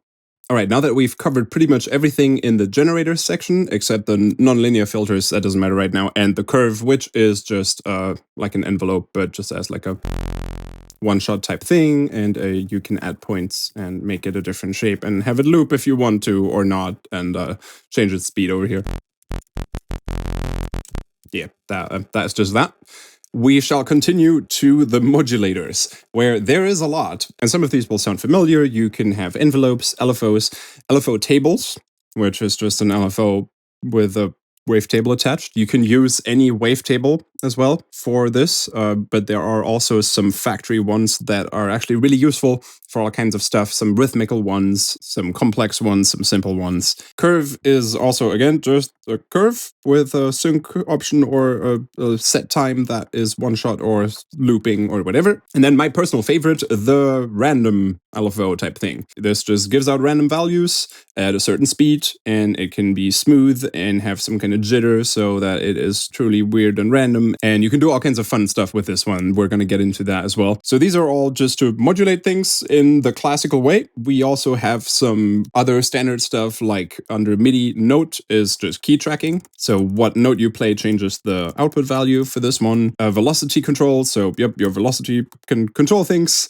A note gate, that's just an on-off whenever a note is actually held. That is useful for some things. The pitch wheel can go to certain places. Other MIDI input control can do stuff if you want to.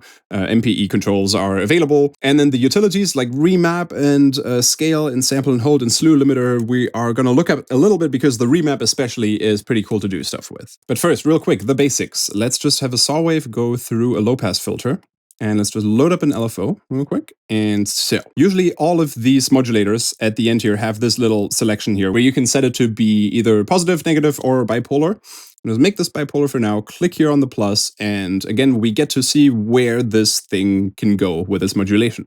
So I'm going to click and drag here on the cutoff and play a lower note.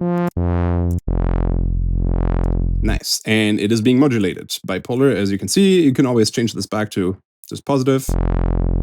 Now it's just going into the positive range, and negative kind of just inverts it as if it was positive. It's not going to just go into like the negative area below where the cutoff is right now. It just inverts that. And by default, this is going to be set to hertz, but we can switch this to sync. And the sync speed here works a little bit different, but I like how it works. You get to set the time division here. So by default, it should probably, I think it shows up at 416 or 816, which is just like half a bar. 116 is obviously 1/16th note. And 2/16th notes would be an 8th note. So we can either increase this number or the other number. So if instead of 4/16, we can just have it at 1/4. Same thing. This is especially useful the way that it is kind of split up like this. As you can see, there's also triplets in here if I scroll through that. This is actually kind of useful that it is done this way because if I set this to 1/16th note and then I were to modulate just the first number here, I can just have it like switch nicely between 1/16th note, an 8th note, a dotted 8th note, and a quarter note. I'll show you later in like a little base example how that makes changing the speed of an LFO, especially for something rhythmical and in dubstep, really easy. And also, if you hover over the waveform here, you can see your mouse highlights different parts. There are, at least in the sine wave, 2 points that you can also click and drag and move around. There are some basic shape presets over here and some more complex ones if you want to go through the factory ones. But you don't need to worry too much. You can quickly edit this even without popping out this little waveform editor here, which is nice. You have like a bigger view edit and you can double click and add points and do all kinds of things with it. There's this little stepper draw tool here. If you click that, then you're drawing steps. I think if you hold command while you do that, it snaps to this grid, which you can also change up here, kind of like in Serum with the waveform editor. But you don't need to do all of that in here. You can, let me just go back to a regular sine wave. You can also just do this right here. You can click on these points and drag them around, and as you hold command, a grid appears that you can snap these to. You can double click to make new points. You can double click the points again to remove them. And also, whenever a curve or a part of a curve is highlighted like this, you usually have a way to like bend it a certain direction, kind of like this. As you can see, sometimes this doesn't work though, because you might notice these points here kind of look different. They're kind of smaller compared to this point over here, which kind of has like a little angle inside of it. So if you right click on here, you can see that there is a toggle that you can turn on that says smooth or not. You can also turn that off for other points. That'll just interpolate the curve in a smoother manner. More useful if you want to do things like sine waves and soft curves. If you wanted to do something that's like a little more exponential or something, sometimes I'll just delete all the other points and then I'll just start from this. If I wanted like a upwards ramp, kind of like this, I would just make 2 points. And then while I hold command, snap this one in that corner, snap this one in this corner.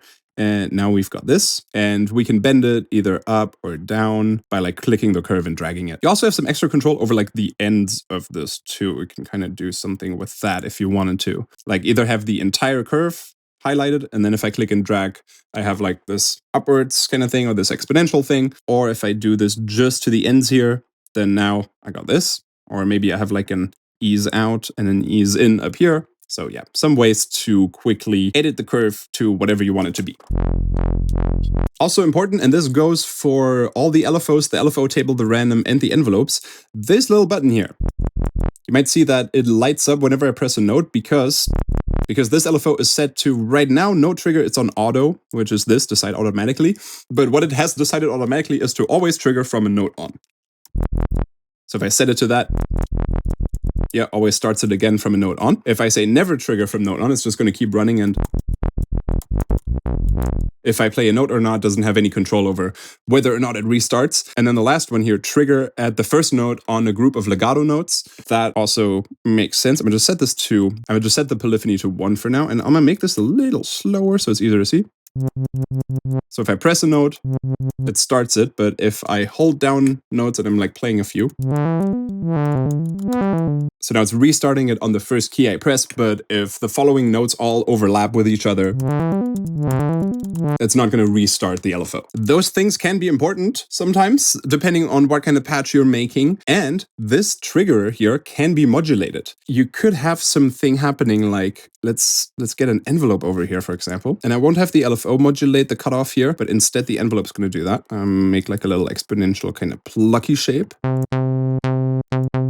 Something like this. And now if I connect something else to the trigger here, I'm also going to set this to no trigger, never trigger from node on, because I'm going to have it be triggered by something else. And the something else is going to be this LFO. So whenever this LFO reaches 100% and I link it, I'm just going to click here and then I click under this trigger button here. Whenever this LFO reaches 100%, you can see the envelope is getting triggered. So if I put you kind of right here at the start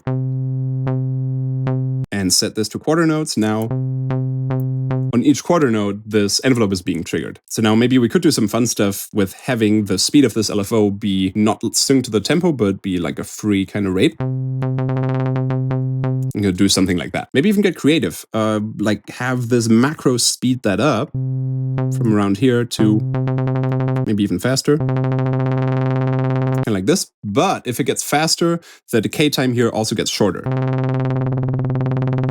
Something like that. That sounds a little more natural. Let's turn up the polyphony a little bit again.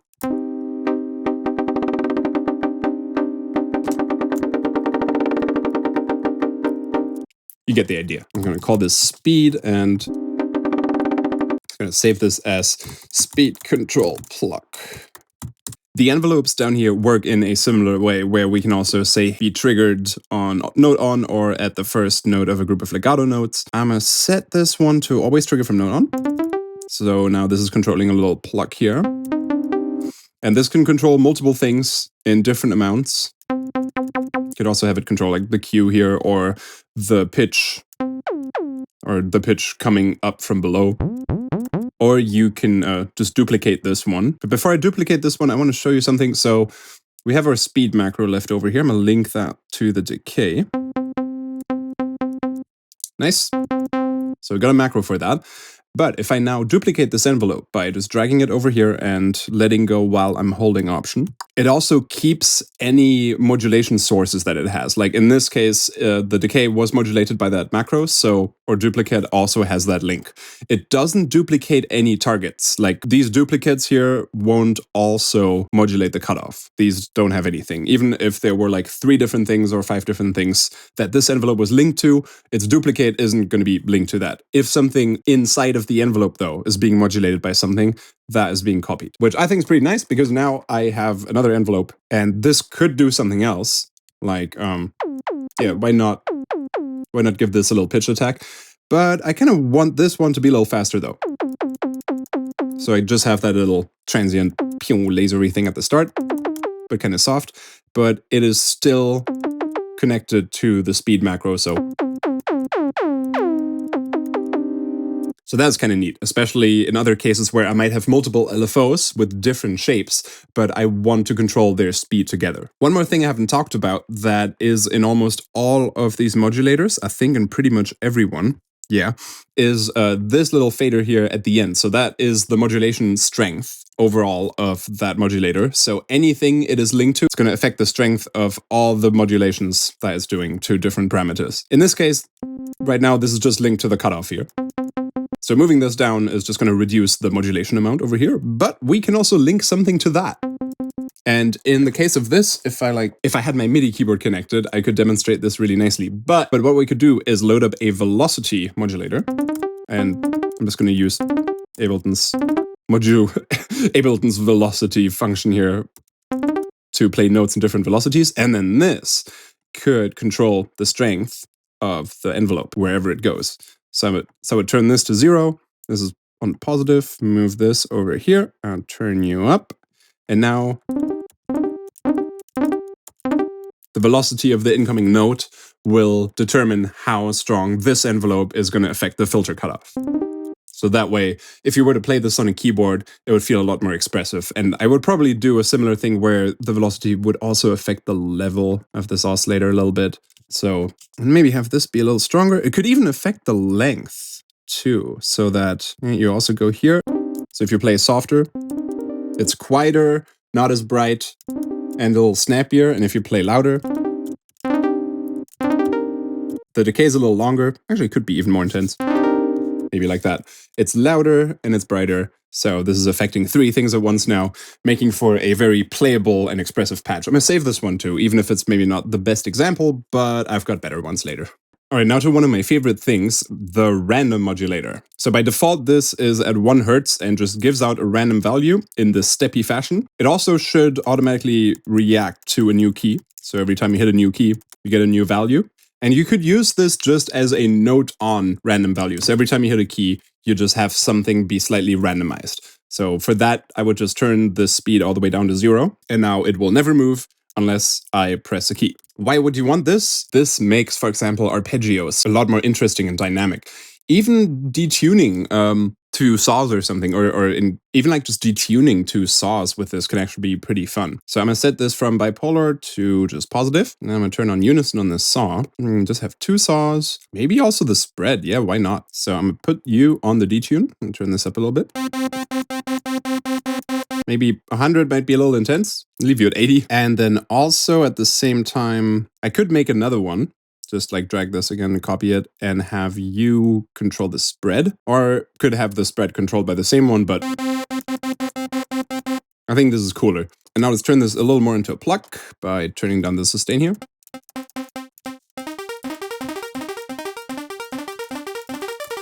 So now each note has a random amount of detune for the 2 saws and a random amount of spread. I could just quickly throw an arpeggiator in Ableton before this and then a delay effect after this. You can kind of imagine what that would sound like. But we can even sort of arpeggiate, quote unquote, this in here.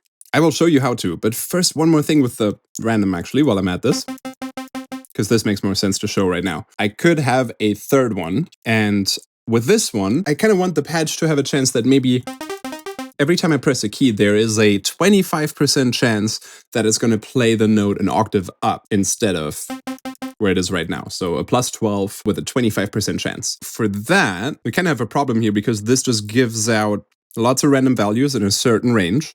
I could put this on the semitones here, and it's kind of nice. We can see, yep, plus 12. That would give us a range of an octave. I can also right-click and then just type in 12 here to just immediately have it perfectly set at that amount. But now we are just going to get nonsense.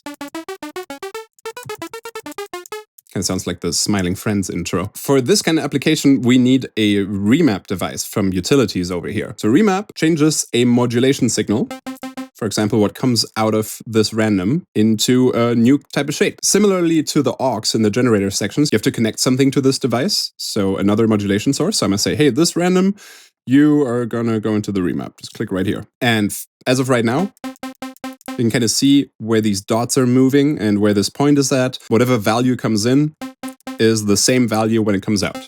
So this is like an XY curve that just maps input value to output value.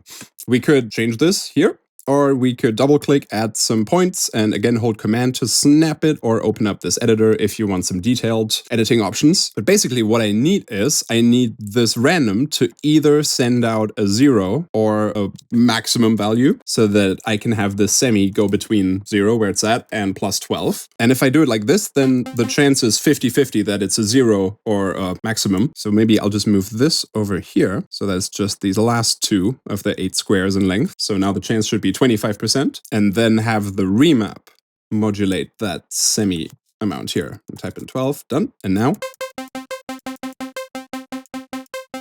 works. So I like using the remap in this way a lot, where it gives something a certain chance of happening, and then you can kind of adjust the chance here. We could even add in something, maybe if we looked into this in the slightly more detailed view using the step tool while holding command. I'm going to snap this here. I'm just going to try this. I'm just going to make these steps here. So these are all just going to be like different semitone amounts. Now this might sound weird. So those all sound like minor thirds. So maybe this one here should be na, na, I don't know if that works. I think if we actually divided this into 12, that would help. Let's see. Yeah, that should make sense. So if I set this grid to 12, because we're modulating by 12 semitones, now this one's still sitting at 3, makes sense. First step should be minor third. And then you sit right here, and you sit right here. Oh yeah, nice. So that should be original pitch, minor third, 5th, 7th octave. Let's see if that works. Yep, I'm just hitting the same key over and over right now, but I don't have to. I know we could use a Ableton arpeggiator device from the MIDI effects, but we can also kind of have this play itself, because we could trigger all of these randoms with an LFO that just runs at 16th notes maybe. So I'm going to set this up, 16th notes, need a ramp down or a square, something that has 100% value right at the start. Let's do the ramp down, and then we're going to connect you to this one, and this one. And it's already going, and we can see the wave is changing because of the detune, the spread, and the pitch change. Only thing is our volume envelope only triggers once. And this one here, we cannot re-trigger. It also cannot modulate anything else. So if I turn the sustain up a little bit, we'll just hear, yep, almost there. So I'm gonna just have this stay at 100%, not gonna do anything about it, and instead have an envelope over here. And you are gonna pluck away, kind of like this. You will also be triggered by this LFO, maybe a little shorter. And then that is just gonna go to the level. I'm just gonna have you at 100, but the level at 0, so that... Beautiful, it works! I feel like this would sound more interesting if there is a higher chance for these notes to happen. We have 5 different notes. I'm going to just set this grid to 6. So let's put you here, you here. Hey, almost. I got to hold command. Then it snaps. There we go. Sweet. So we have 1/3 of a chance that it'll hit the original note and 1/6 for the minor third, 1/6 for all the other notes. Yep.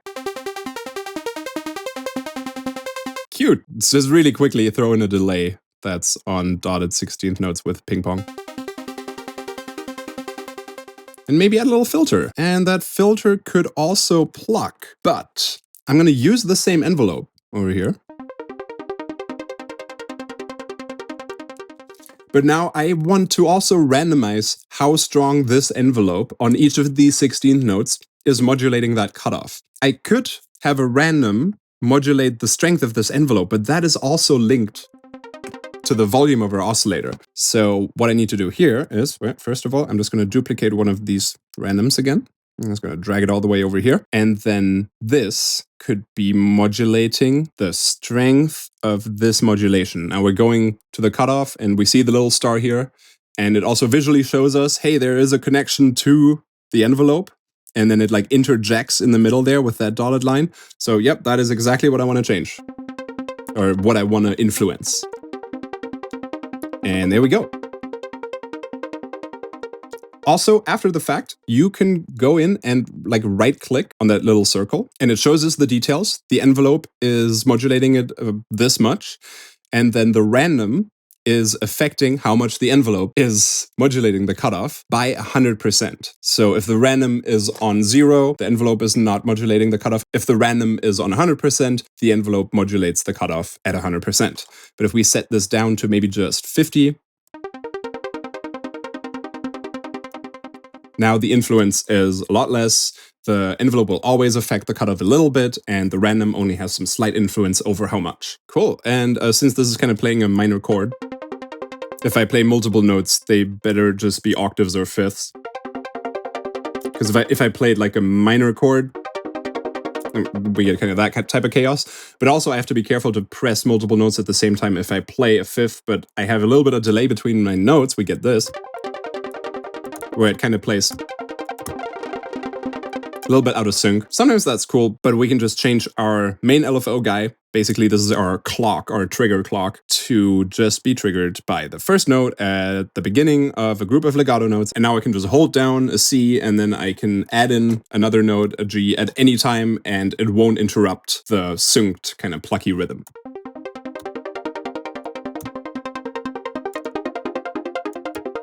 Beautiful. I'm gonna save this one too. Okay, so remember how I drew in those note pitches here exactly in the Remap editor, and how that can be a chore. I can totally see that. There are some presets in here that are actually meant for stuff like that. So you have different types of scale presets here. One meant for a range of 2 octaves and one meant for a range of 4 octaves. What you can do with these, for example, is if I select a scale here, 24 semitones, and let's select minor pentatonic. I got this saw LFO here that just kind of goes upwards. And if I just put that on the semi pitch here, we just get that. But if I put that through the Remap, and remember we selected this from the 24 semis scales, so modulate the semitones, and I'm just going to right click and then type in 24.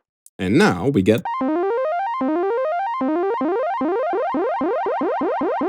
much easier to work with. This is also a good moment to show you the Slew Limiter, as if we slow this one down a little bit, real slow.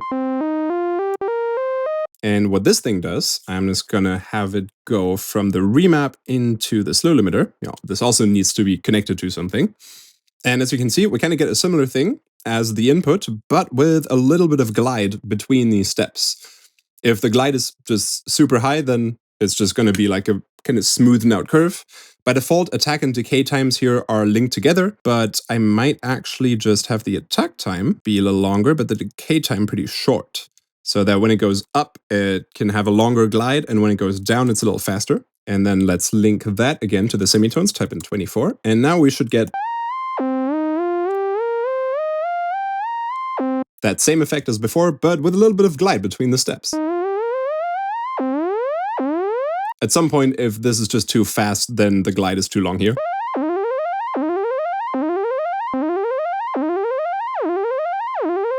Nice. This can be useful for all kinds of applications, not just this type of adding a glide to a semitone movement.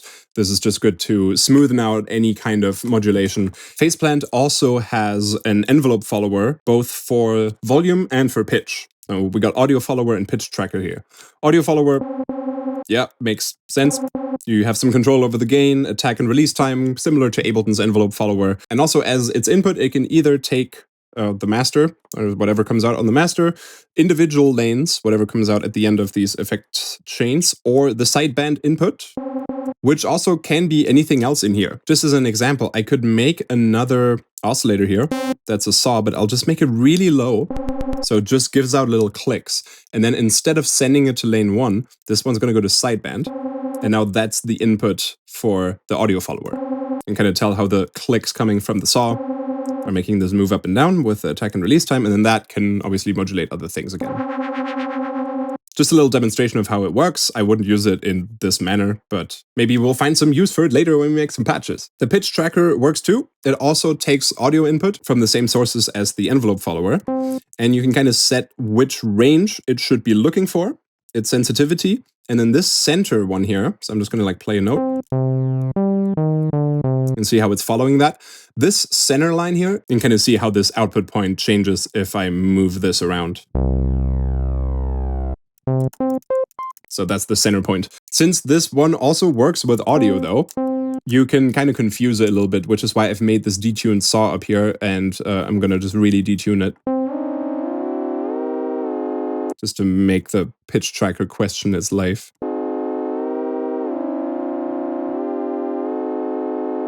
I wonder if there's something crazy glitchy that you could do with that. What if this is now modulating the cutoff? Oh boy. I had to try it. So yeah, these two things are also in here and are nice. You can also group things together to make it easier to look at them. I would probably use that if I was making one of those patches where a lot of things are randomized, because all of these together eventually take up a lot of space. You can minimize them, and they are just about this big. But even then, this can sort of fill up after a while.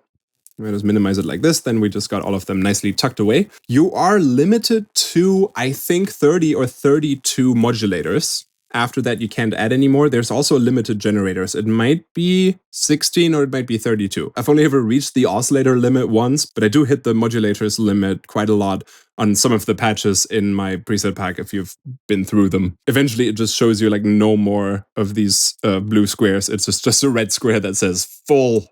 But usually you don't get there very often. I think the last thing to mention out of the modulators that is somewhat useful, in my opinion, is the sample and hold. So with this one, you also connect some other modulation source. Like, let's just have an LFO. So I put that in here. And I'm going to turn off the auto trigger here. I never want this to be retriggered. This is just free running. So as you can see, this sample and hold here also has a trigger built into it. Every time I hit a note, it is being triggered. Let's put you on bipolar, that looks better. So what it does is anytime I hit a note and it gets triggered, it takes whatever value this LFO that's connected to it is at and only gives out that value. So if this curve is all the way at the bottom and I hit a note right in that moment, it'll just give out that value. Nice. And I think with that, we have covered everything important from the generator section and the modulator section, and we can continue with the effects, which is a lot. We don't have to go through all of these individually. I'll talk about some of the more complex ones or the ones that I just use the most, and some fun stuff that you can do with how these lanes here are arranged and the fact that you have a mix knob down here. Also, there's this poly button up here, which is interesting, and I want to talk about that. And then we can also go a little bit into multipass and SnapHeap and how they are awesome for making patches sound really good and post-processed in Faceplant. Okay, onto the effects section before I might take a break for today and just, because I feel like this video is going to be so long, I might just upload this by itself and then a secondary video that's just making patches using all this stuff that I just talked about. So the routing here in this effects section is serial. So anything that goes into lane 1, then goes through lane 2, then goes through lane 3, and then goes out the master, but you can adjust this if you wanted to. For example, I could say, hey, lane 1 goes to lane 3. Lane 2 goes to lane 3, but now nothing goes to lane 2. So what could we do? We could duplicate an oscillator with an output. I just made this saw with a low pass. And then we send this one to lane 2. I'll make them both a little quieter because it's getting a little loud with both of them. And we could give each of these different effects. Maybe I'll also make this one an octave higher. So right now this doesn't sound any different than running both of them to the master. But for some fun stuff, we could say, hey, this one gets a delay, but the other one gets a reverb. I'm going to turn up the length decay here a little bit, and maybe the delay is going to be a ping pong. So now the low saw gets the delay, and the high saw gets the reverb. At any time, you can also just solo an individual lane. Like if I just solo lane 1, I just hear this one and what's happening to it. If I solo lane 2, we hear that one. And then they both meet in lane 3, so we could then afterwards distort and compress them, for example. I don't know. Just as an example. Almost, if not all, parameters of the effects, by the way, can also be modulated by anything in the modulation area down here. You cannot modulate something in the effects section with the oscillators. That doesn't work. What you can do is you can modulate like a filter cutoff here with the oscillators. That kind of works. But for me, usually the most useful effects are, of course, delay and reverb. We've got some nice distortion here, a comp filter, which isn't the strongest. It doesn't have a resonance control, but if you want that, you can instead use the resonator. There's a pitch shifter too, but let me see which ones are like most important. There's a little 3-band EQ, that one's nice, just in case. You want to do some slight adjustments. You can also move these points around to say, hey, the mids are supposed to be this area here, or something like that. So that's sweet. There is a nice chorus that I actually think is really cool, because you can change it from having 2 chorus voices to 3, which sounds even a little more lush, and with a high rate and a small depth. You can also turn it into a makeshift Super Saw Unison type effect. The comp filter is fine, and you've got positive and negative mode. I wish it had a resonance control, but it has a stereo mode. I often use the comp filter in the stereo mode though, with like just a little bit of mix to turn a mono signal into something that's just a little bit more stereo, especially if more effects like distortion and compression are following. Speaking of distortion, let's play a lower note with this. and load up a distortion. And just so we have some more overtones to play with, I'm just gonna FM this with another saw that's like a little bit higher maybe something like that. And then let's add a sub here too.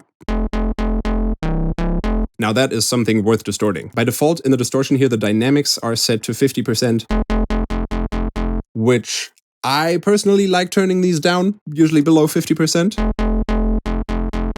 If you are unsure what anything means or does, by the way, in this case, I'm doing this too. Down here in this bar, you are always told what it is that your mouse is hovering over. So with dynamics, let's actually just read that together. A common problem with distortion is that it can remove the dynamic content of the input signal, forcing the output to maximum volume. Turn up this knob to preserve the dynamics of the input.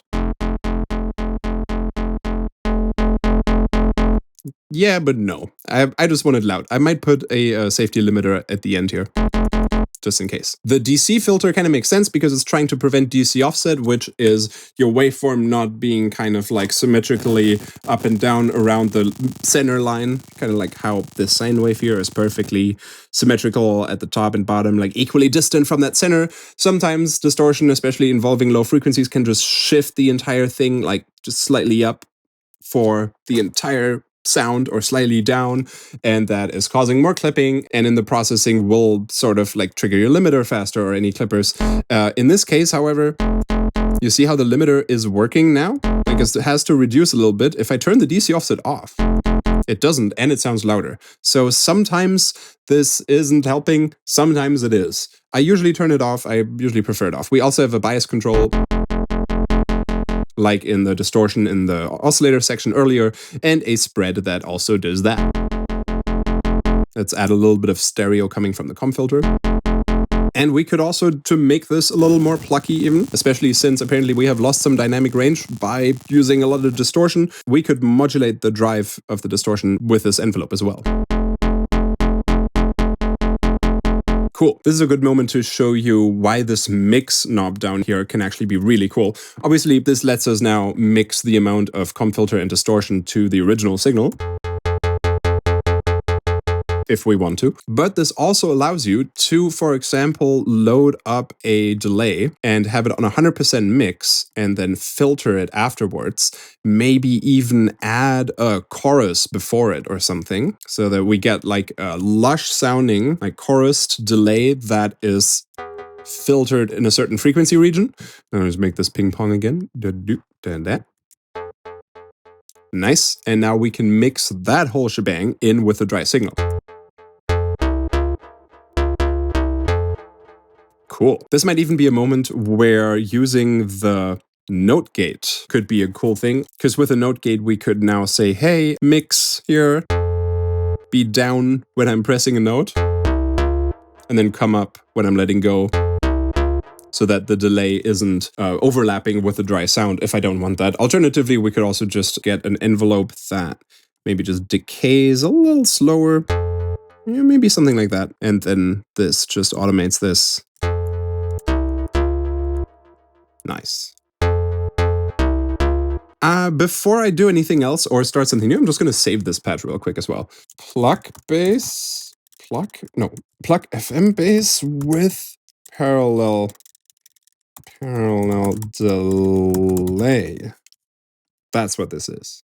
By the way, if you just have bass phase planned and not any of the snap-in plugins or multipass or SnapHeap or something like that, they might not show up in this list, but if you open up a patch that uses them, also like disperser or convolver and all of these premium effects, the patch should still work. The effect should just be grayed out, like you can't access it or change anything about it, but everything about the patch should still work. Yeah, so don't be surprised if there's like stuff in here that you don't have. I know some of these are free too, and some of these I think come with Faceplant. I'm not sure if the compressor is free or the dynamics or if one of those are paid, but I do prefer the dynamics a lot over the compressor. They work in a similar way. You even got a sidechain input, wow. But let me show you with a quick example. I should just have a preset that is a plucked saw as like just a default starting point for these demonstrations. Got a plucked saw and some delay and reverb on it. Beautiful. So the compressor can compress it. You kind of see with the line here where the compression starts. And then this blue line shows you by how much it's being compressed, and you can control the ratio, attack and release, and if it's supposed to react to the RMS value, peak value, or just really, really fast. And makeup is just gain in post so that you can make up for the lost volume. I'm just going to minimize this and turn it off. The dynamics effect, on the other hand, lets you compress it, but also expand it. So you can say, hey, after a certain volume, like if the input signal has reached a certain volume, make it even louder by this much, or quieter, compress. And you can also say, hey, below a certain input volume, make it even quieter, kind of like a soft gate or a downwards expander, or below a certain volume, make it louder, like an upwards compressor, kind of like OTG, but this is just one band. But we can make a multi-band one with the multipass plugin. We'll get there. So if I'm just crazy, for example, and say, hey, everything above this volume, make that as quiet as you can, and everything below it, make it as loud as you can. Before, we had a very pretty dynamic saw plug with some fluffy delay and reverb. Now if we turn this on, we get a really long reverb and delay tail. It's just bringing it up all the way, also not letting it get any louder than whatever this is up here. I think if we add some distortion, this could even sound crazier, like after the delay and reverb just a little bit, and maybe even something like a bit crusher. Like none of this. There we go. We got that crunch at the end there. That's neat. So yeah, it just makes everything that's quieter, louder, or quieter. So this can also be useful if we have something that has a lot of ringing tails, like some kind of dubsteppy metallic bass sound using com filters or resonators. A resonator especially, like with the decay. That can like ring out for a while. Let's make this overall a little more plucky. Neat. I know not very much a tear out stab, but sort of the skeleton of it. And enough for this example. I'm going to just add a sub again. Very metallic, weird, ringy sound. Just add a little bit distortion for good measure. Okay, now let's open up the dynamics again. And we can kind of see if I let go, like ringing out a bit there. If I do this, then it just goes silent kind of below that volume, kind of like a gate, or we can have it just be like a little softer where like, hey, you just reduce it by a factor of 1 to 2. So that kind of can get rid of some type of tail for us. Maybe we even added a little reverb that we just wanted to be really short with like no size, but also no dampen early all the way up. To like have some type of, you know, roomy type sound to it. And I'm even going to add one more drive. And let's add a limiter just in case. I know this doesn't sound great right now, but this is just for demonstrational reasons. Oh boy, that's a big resonance. So this is with the decay and our little reverb. And then that kind of just cuts it off nicely for us. We can also use this really well inside of multipass, which is Kilohertz's effect host with multiband functionality, where you can have 3, 4, or 5 bands. And I have already made some presets in here that I'm also going to put on my Patreon, where, let me just open that up. We have a multiband compressor using 5 bands. And not only does it compress, it also gives you the option to have anything that's below this threshold be either made louder or made quieter. So upwards, all of that gets up a little bit, and downwards, and it closes up faster. Beautiful sound, I know. I'm very sorry. I save this anyway in case someone can get something out of this. Let's just have these drives also be a little plucky. And then actually let's leave that multiband compressor in here. Nice. Metallic doink. The way the routing works here with these 3 serial effect chains also works really well for making a bass sound and putting some effects on it, but then having an extra sub that either just goes out in parallel, just straight to the master, or meets the rest of the sound in lane 3. So sometimes I would make something where I would just make a quick FM type thing here again. And maybe I am making this, and let's just really quickly make this LFO here that kind of just makes it wobble in volume. And I'm just going to duplicate this LFO, but have this one just go upwards, maybe like that, and that is going to modulate the volume of this one, which is FMing that one, so that is effectively just modulating the FM strength. Maybe even add a little distortion in here and a filter. The filter could be like a high pass, maybe the filter after the distortion. Yeah, why not? Let's do something aggressive like that, but let's also add a low pass here. So I want the low pass to do that. Maybe actually, sorry, I'm overthinking this. Maybe the high pass is just going to go upwards. And as it goes upwards, the resonance can increase. You also go here, my friend. So let's run that through a little bit of distortion. Maybe even before any of this, we could use a filter in here to cut off any leftover low end. If I don't want that, let's also use a comp filter again, maybe before the distortion. Maybe that one could also be modulated upwards like this. That was actually perfect. Maybe stereo. Is cool, but I'll just have another one for that because I only want that to be mixed in like a little bit. Maybe you're negative in your stereo, but you're also moving. Maybe give you a little more dynamics by putting this LFO here. And also let's put a limiter on the last chain here. I want to be hurting your ears too much. And then let's grab a multipass, do that multiband compression real quick. Bright. There's not really any tail, so the gate or upwards doesn't really help there or do anything. But maybe we'll add a super short reverb kind of thing too. Like no decay, no dampen, no smallest size, maximum early. Something like that. And then that could be turned off, sort of like quiet whenever the wob is at its maximum. So it's kind of just a tail. Kind of just an echo to it. And since we don't have any sub in there, just making extra sure here. Maybe it's also kind of a little bit too harsh there. I could either use the EQ or another filter in peak mode to make this a little less harsh, around like 3.5. Yeah, maybe something like that. And now after all of this, maybe add a frequency shifter. Like we could have this whole thing either up here or down there. And now I also want a sub, so let's open up a whole new group here by just adding in a fresh oscillator here. But let's send that one to lane 3 and make you a sine wave. And let's modulate your volume. Actually, let's modulate the gain here because I want to distort you here first with a little distortion.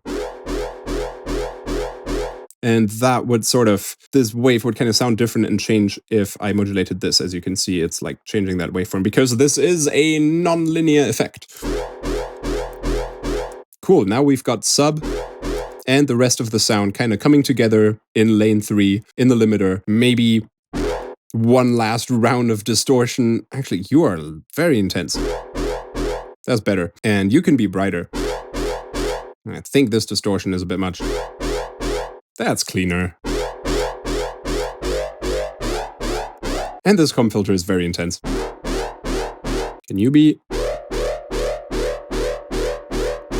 Yeah, that's cool. Neat. And now we have a parallel sub that goes straight to lane 3 and our main sound going through this whole shebang of effects before meeting the sub in lane 3. And then going to the out. The sub could also, if you wanted to, and if you were doing more effect shenanigans on lane 3 that you don't want the sub to go through, just send it straight to the master. That's the direct out of Faceplant, basically. Yeah, actually not sure if it needs the distortion here. If there is a little bit of drive here anyway.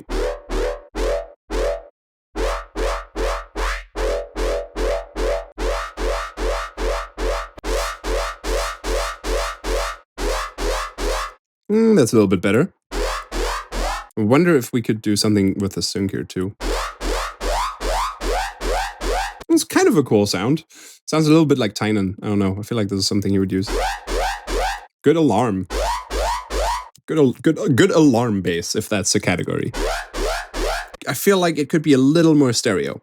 So this is the moment where I would, maybe before the reverb, like after this whole thing, use the chorus on, let's do 3 taps, very high rate, very low depth, very low delay, and then just modulate the mix here with this LFO.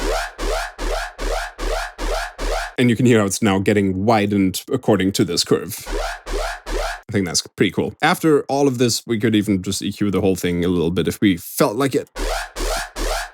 A little more fresh. Little less ouch. A little more sub. Cool, kind of messy sound, but fun. I must save this one too. Alarm bass. Okay, 2 more things about the effects section before I let you go. One is that SnapHeap makes a lot of things a lot easier in here. Remember how I did that parallel delay thing where I put chorus before the delay and then a filter after, and I had to use this mix here to parallel that in?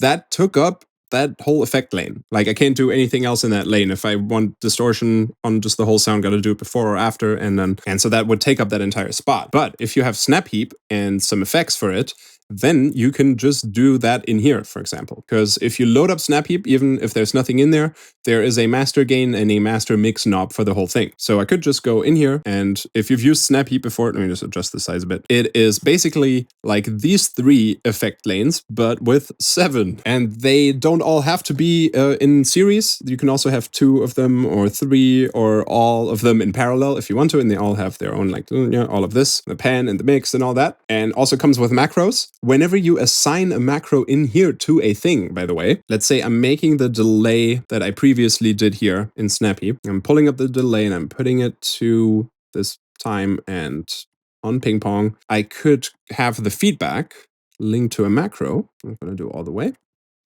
And then that shows up as a macro here. So I don't have to open up this SnapHeap patch to go in here and then move my macros. That's nice that you have some control over this. And I should have probably also named this feedback, because then that reflects here beautifully. And let's just go ahead and do that whole thing. So I kind of put a chorus before this. I'll just leave it like that. And then a filter after it. I'm just using the next chain because I just want to see them all at once. So afterwards, maybe I want it to be filtered kind of at the bottom and at the top. And maybe I also want to be able to move that filter around or make it tighter. So let's make it, this is fine. But I want to be able to control how wide it is. So I'm going to start it let's have them just both at 750. U2, right click, and then just type it in. And then this macro is going to bring you up, down.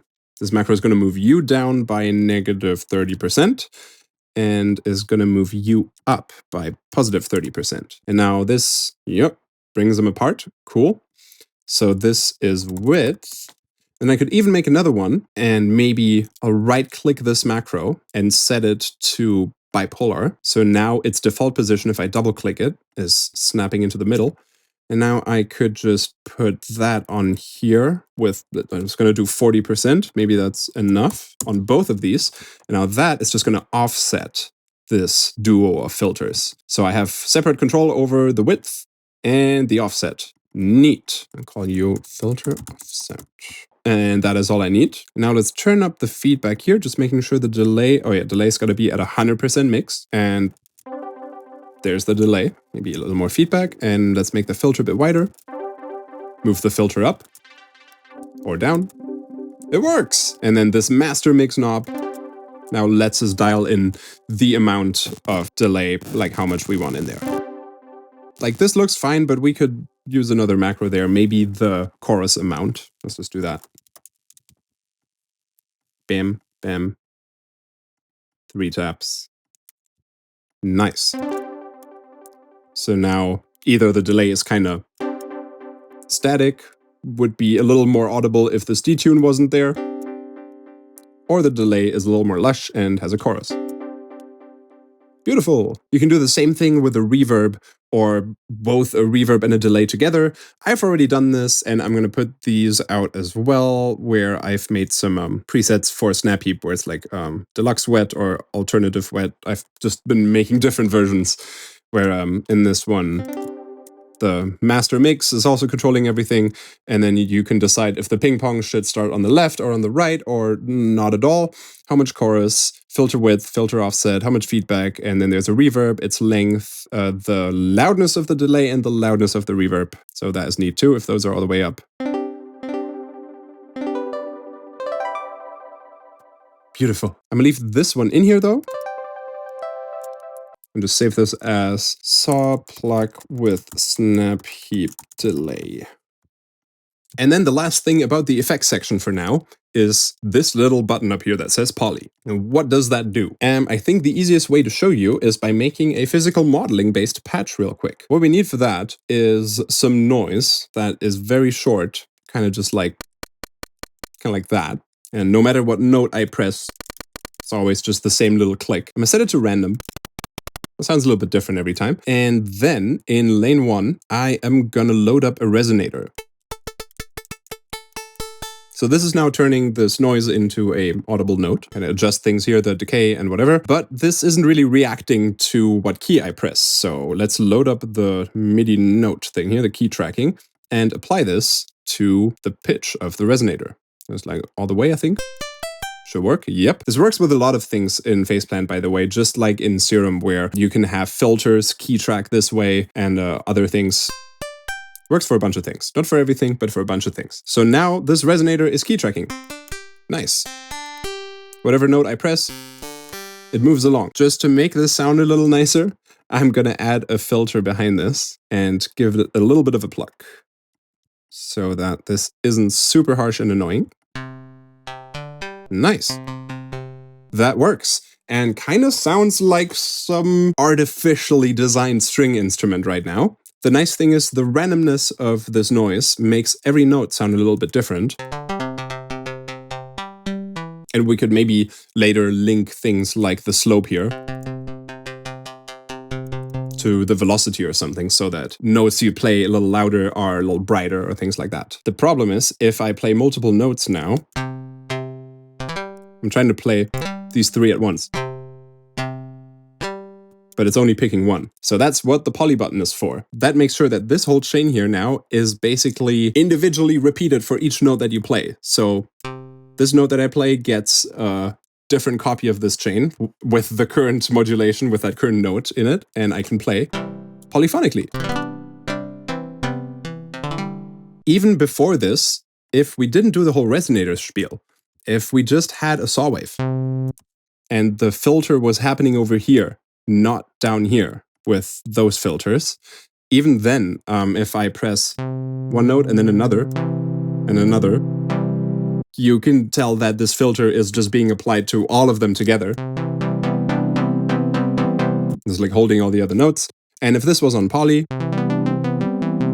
each note gets its own effect chain. This is obviously a lot more intense for your CPU, yes, but it allows you to do cool things. So not only can you play resonators now like this, which is a great start to make some interesting sounding patches. So instead of doing the resonator thing, we could also, I'm just going to make an alternative to the previous noise thing. I just want something different here this time.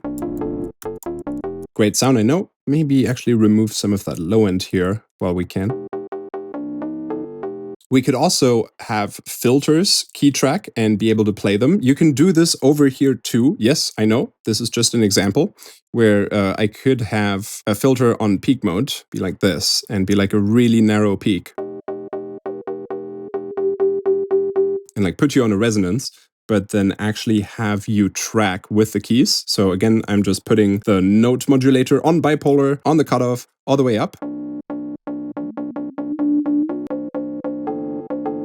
Nice, so that is tracking. This was not a great idea. Let's just do a couple in a row for fun. Maybe this one twice. So we're kind of building an interesting resonator ourselves. Let's just do another one. Your CPU is going to love you when you do this, by the way. But now we have this interesting overtone spectrum that's also following our notes and key tracking. but we can play polyphonically with it as well. Maybe link the gains of all of these to the velocity that you play with as well. That would make it even more expressive. You don't need to spend your time even making a bunch of these if you don't want to. If you have the slice EQ, I think it is, yep, as one of the premium effects, you can also do that in here. You could build a crazy looking EQ with some weird resonances. Let me see if I've saved any. Bell resonator. I guess that is one. So that one kind of sounds like this,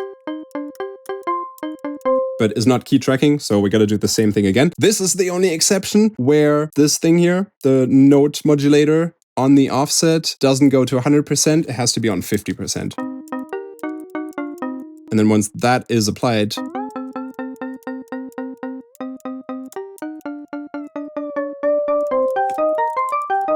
kind of starts to sound like a pan drum or something. I guess in tandem with this thing being plucked, the mix here could also go down over time.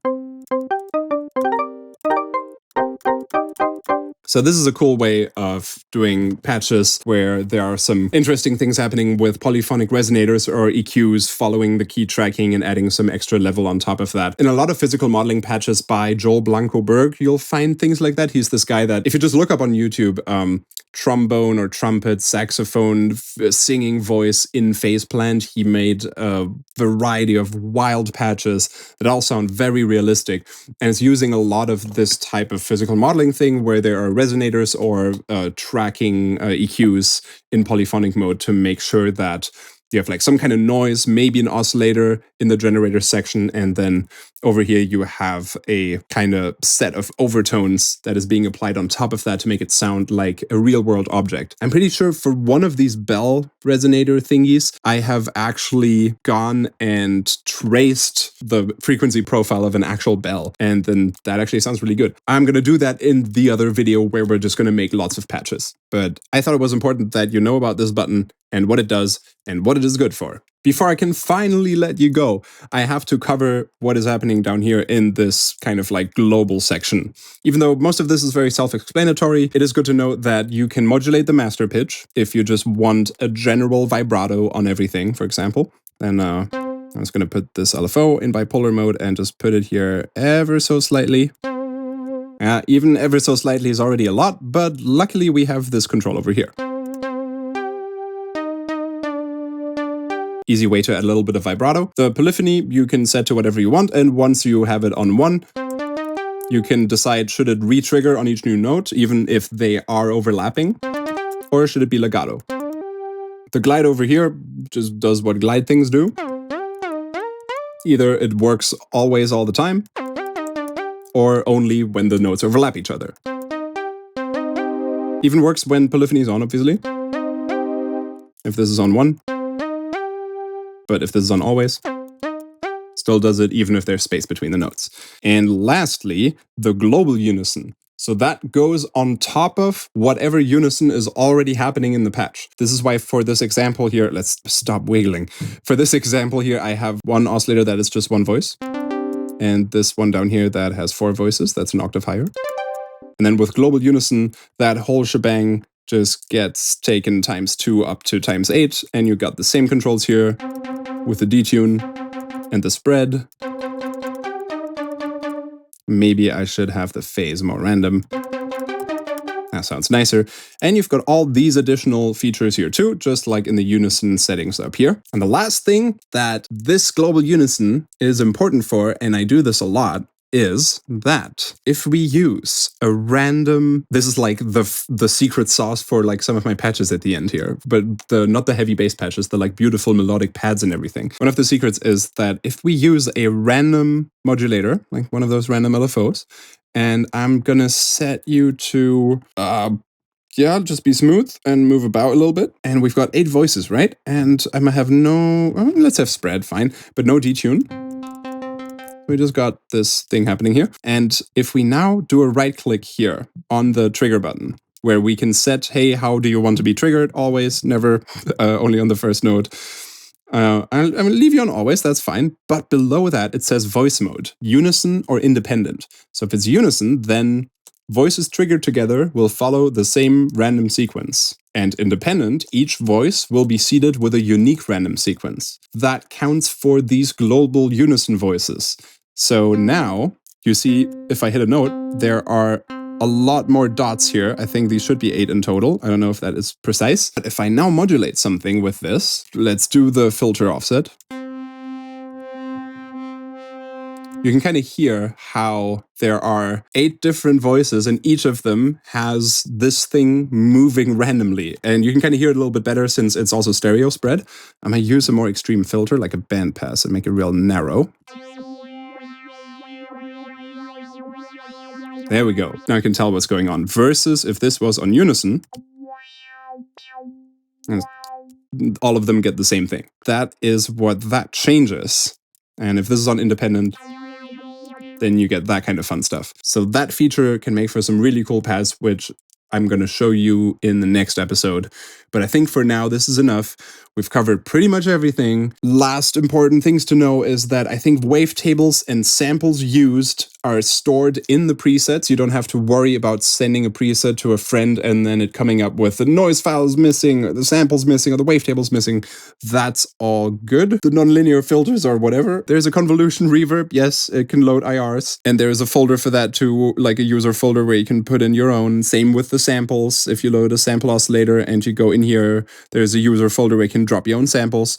We did LFO tables, kind of. No, we basically barely. Those are very self-explanatory. Yeah, but we'll do some cool stuff with them. I can kind of show you the use cases for those in the next video as well. Because a lot of these are like, that's cool, but where would you actually use this? And I totally understand. The delay and hold functionality of the envelopes should be kind of known to everybody. Delay just delays the onset of the whole thing, and hold just hold just holds it at maximum value until going into the decay, which makes this not an ADSR, but a DAHDSR. Nice. Yeah. I'll leave you with a cool example that you already know if you've seen my faceplant preset video. But here's a patch that's only using one sine wave oscillator and lots of randoms. These all just get triggered. There are some LFOs which get their speed randomized by these.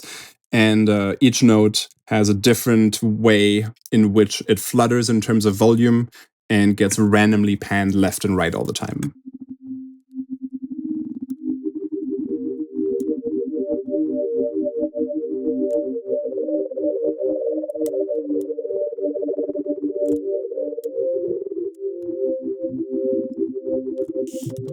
And with the noise into resonator on poly technique, you can make stuff like this.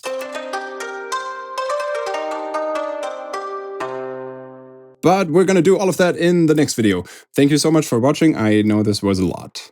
If you've made it till the end without a single pause, then much respect to you.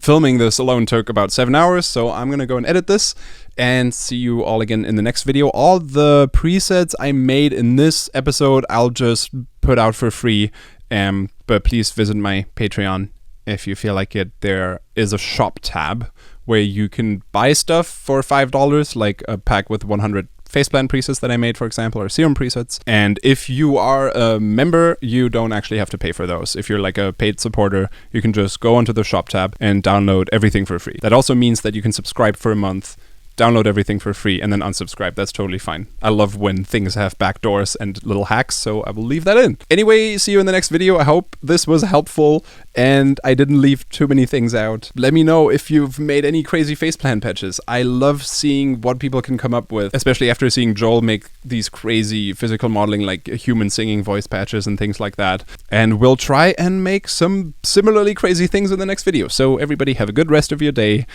Bye.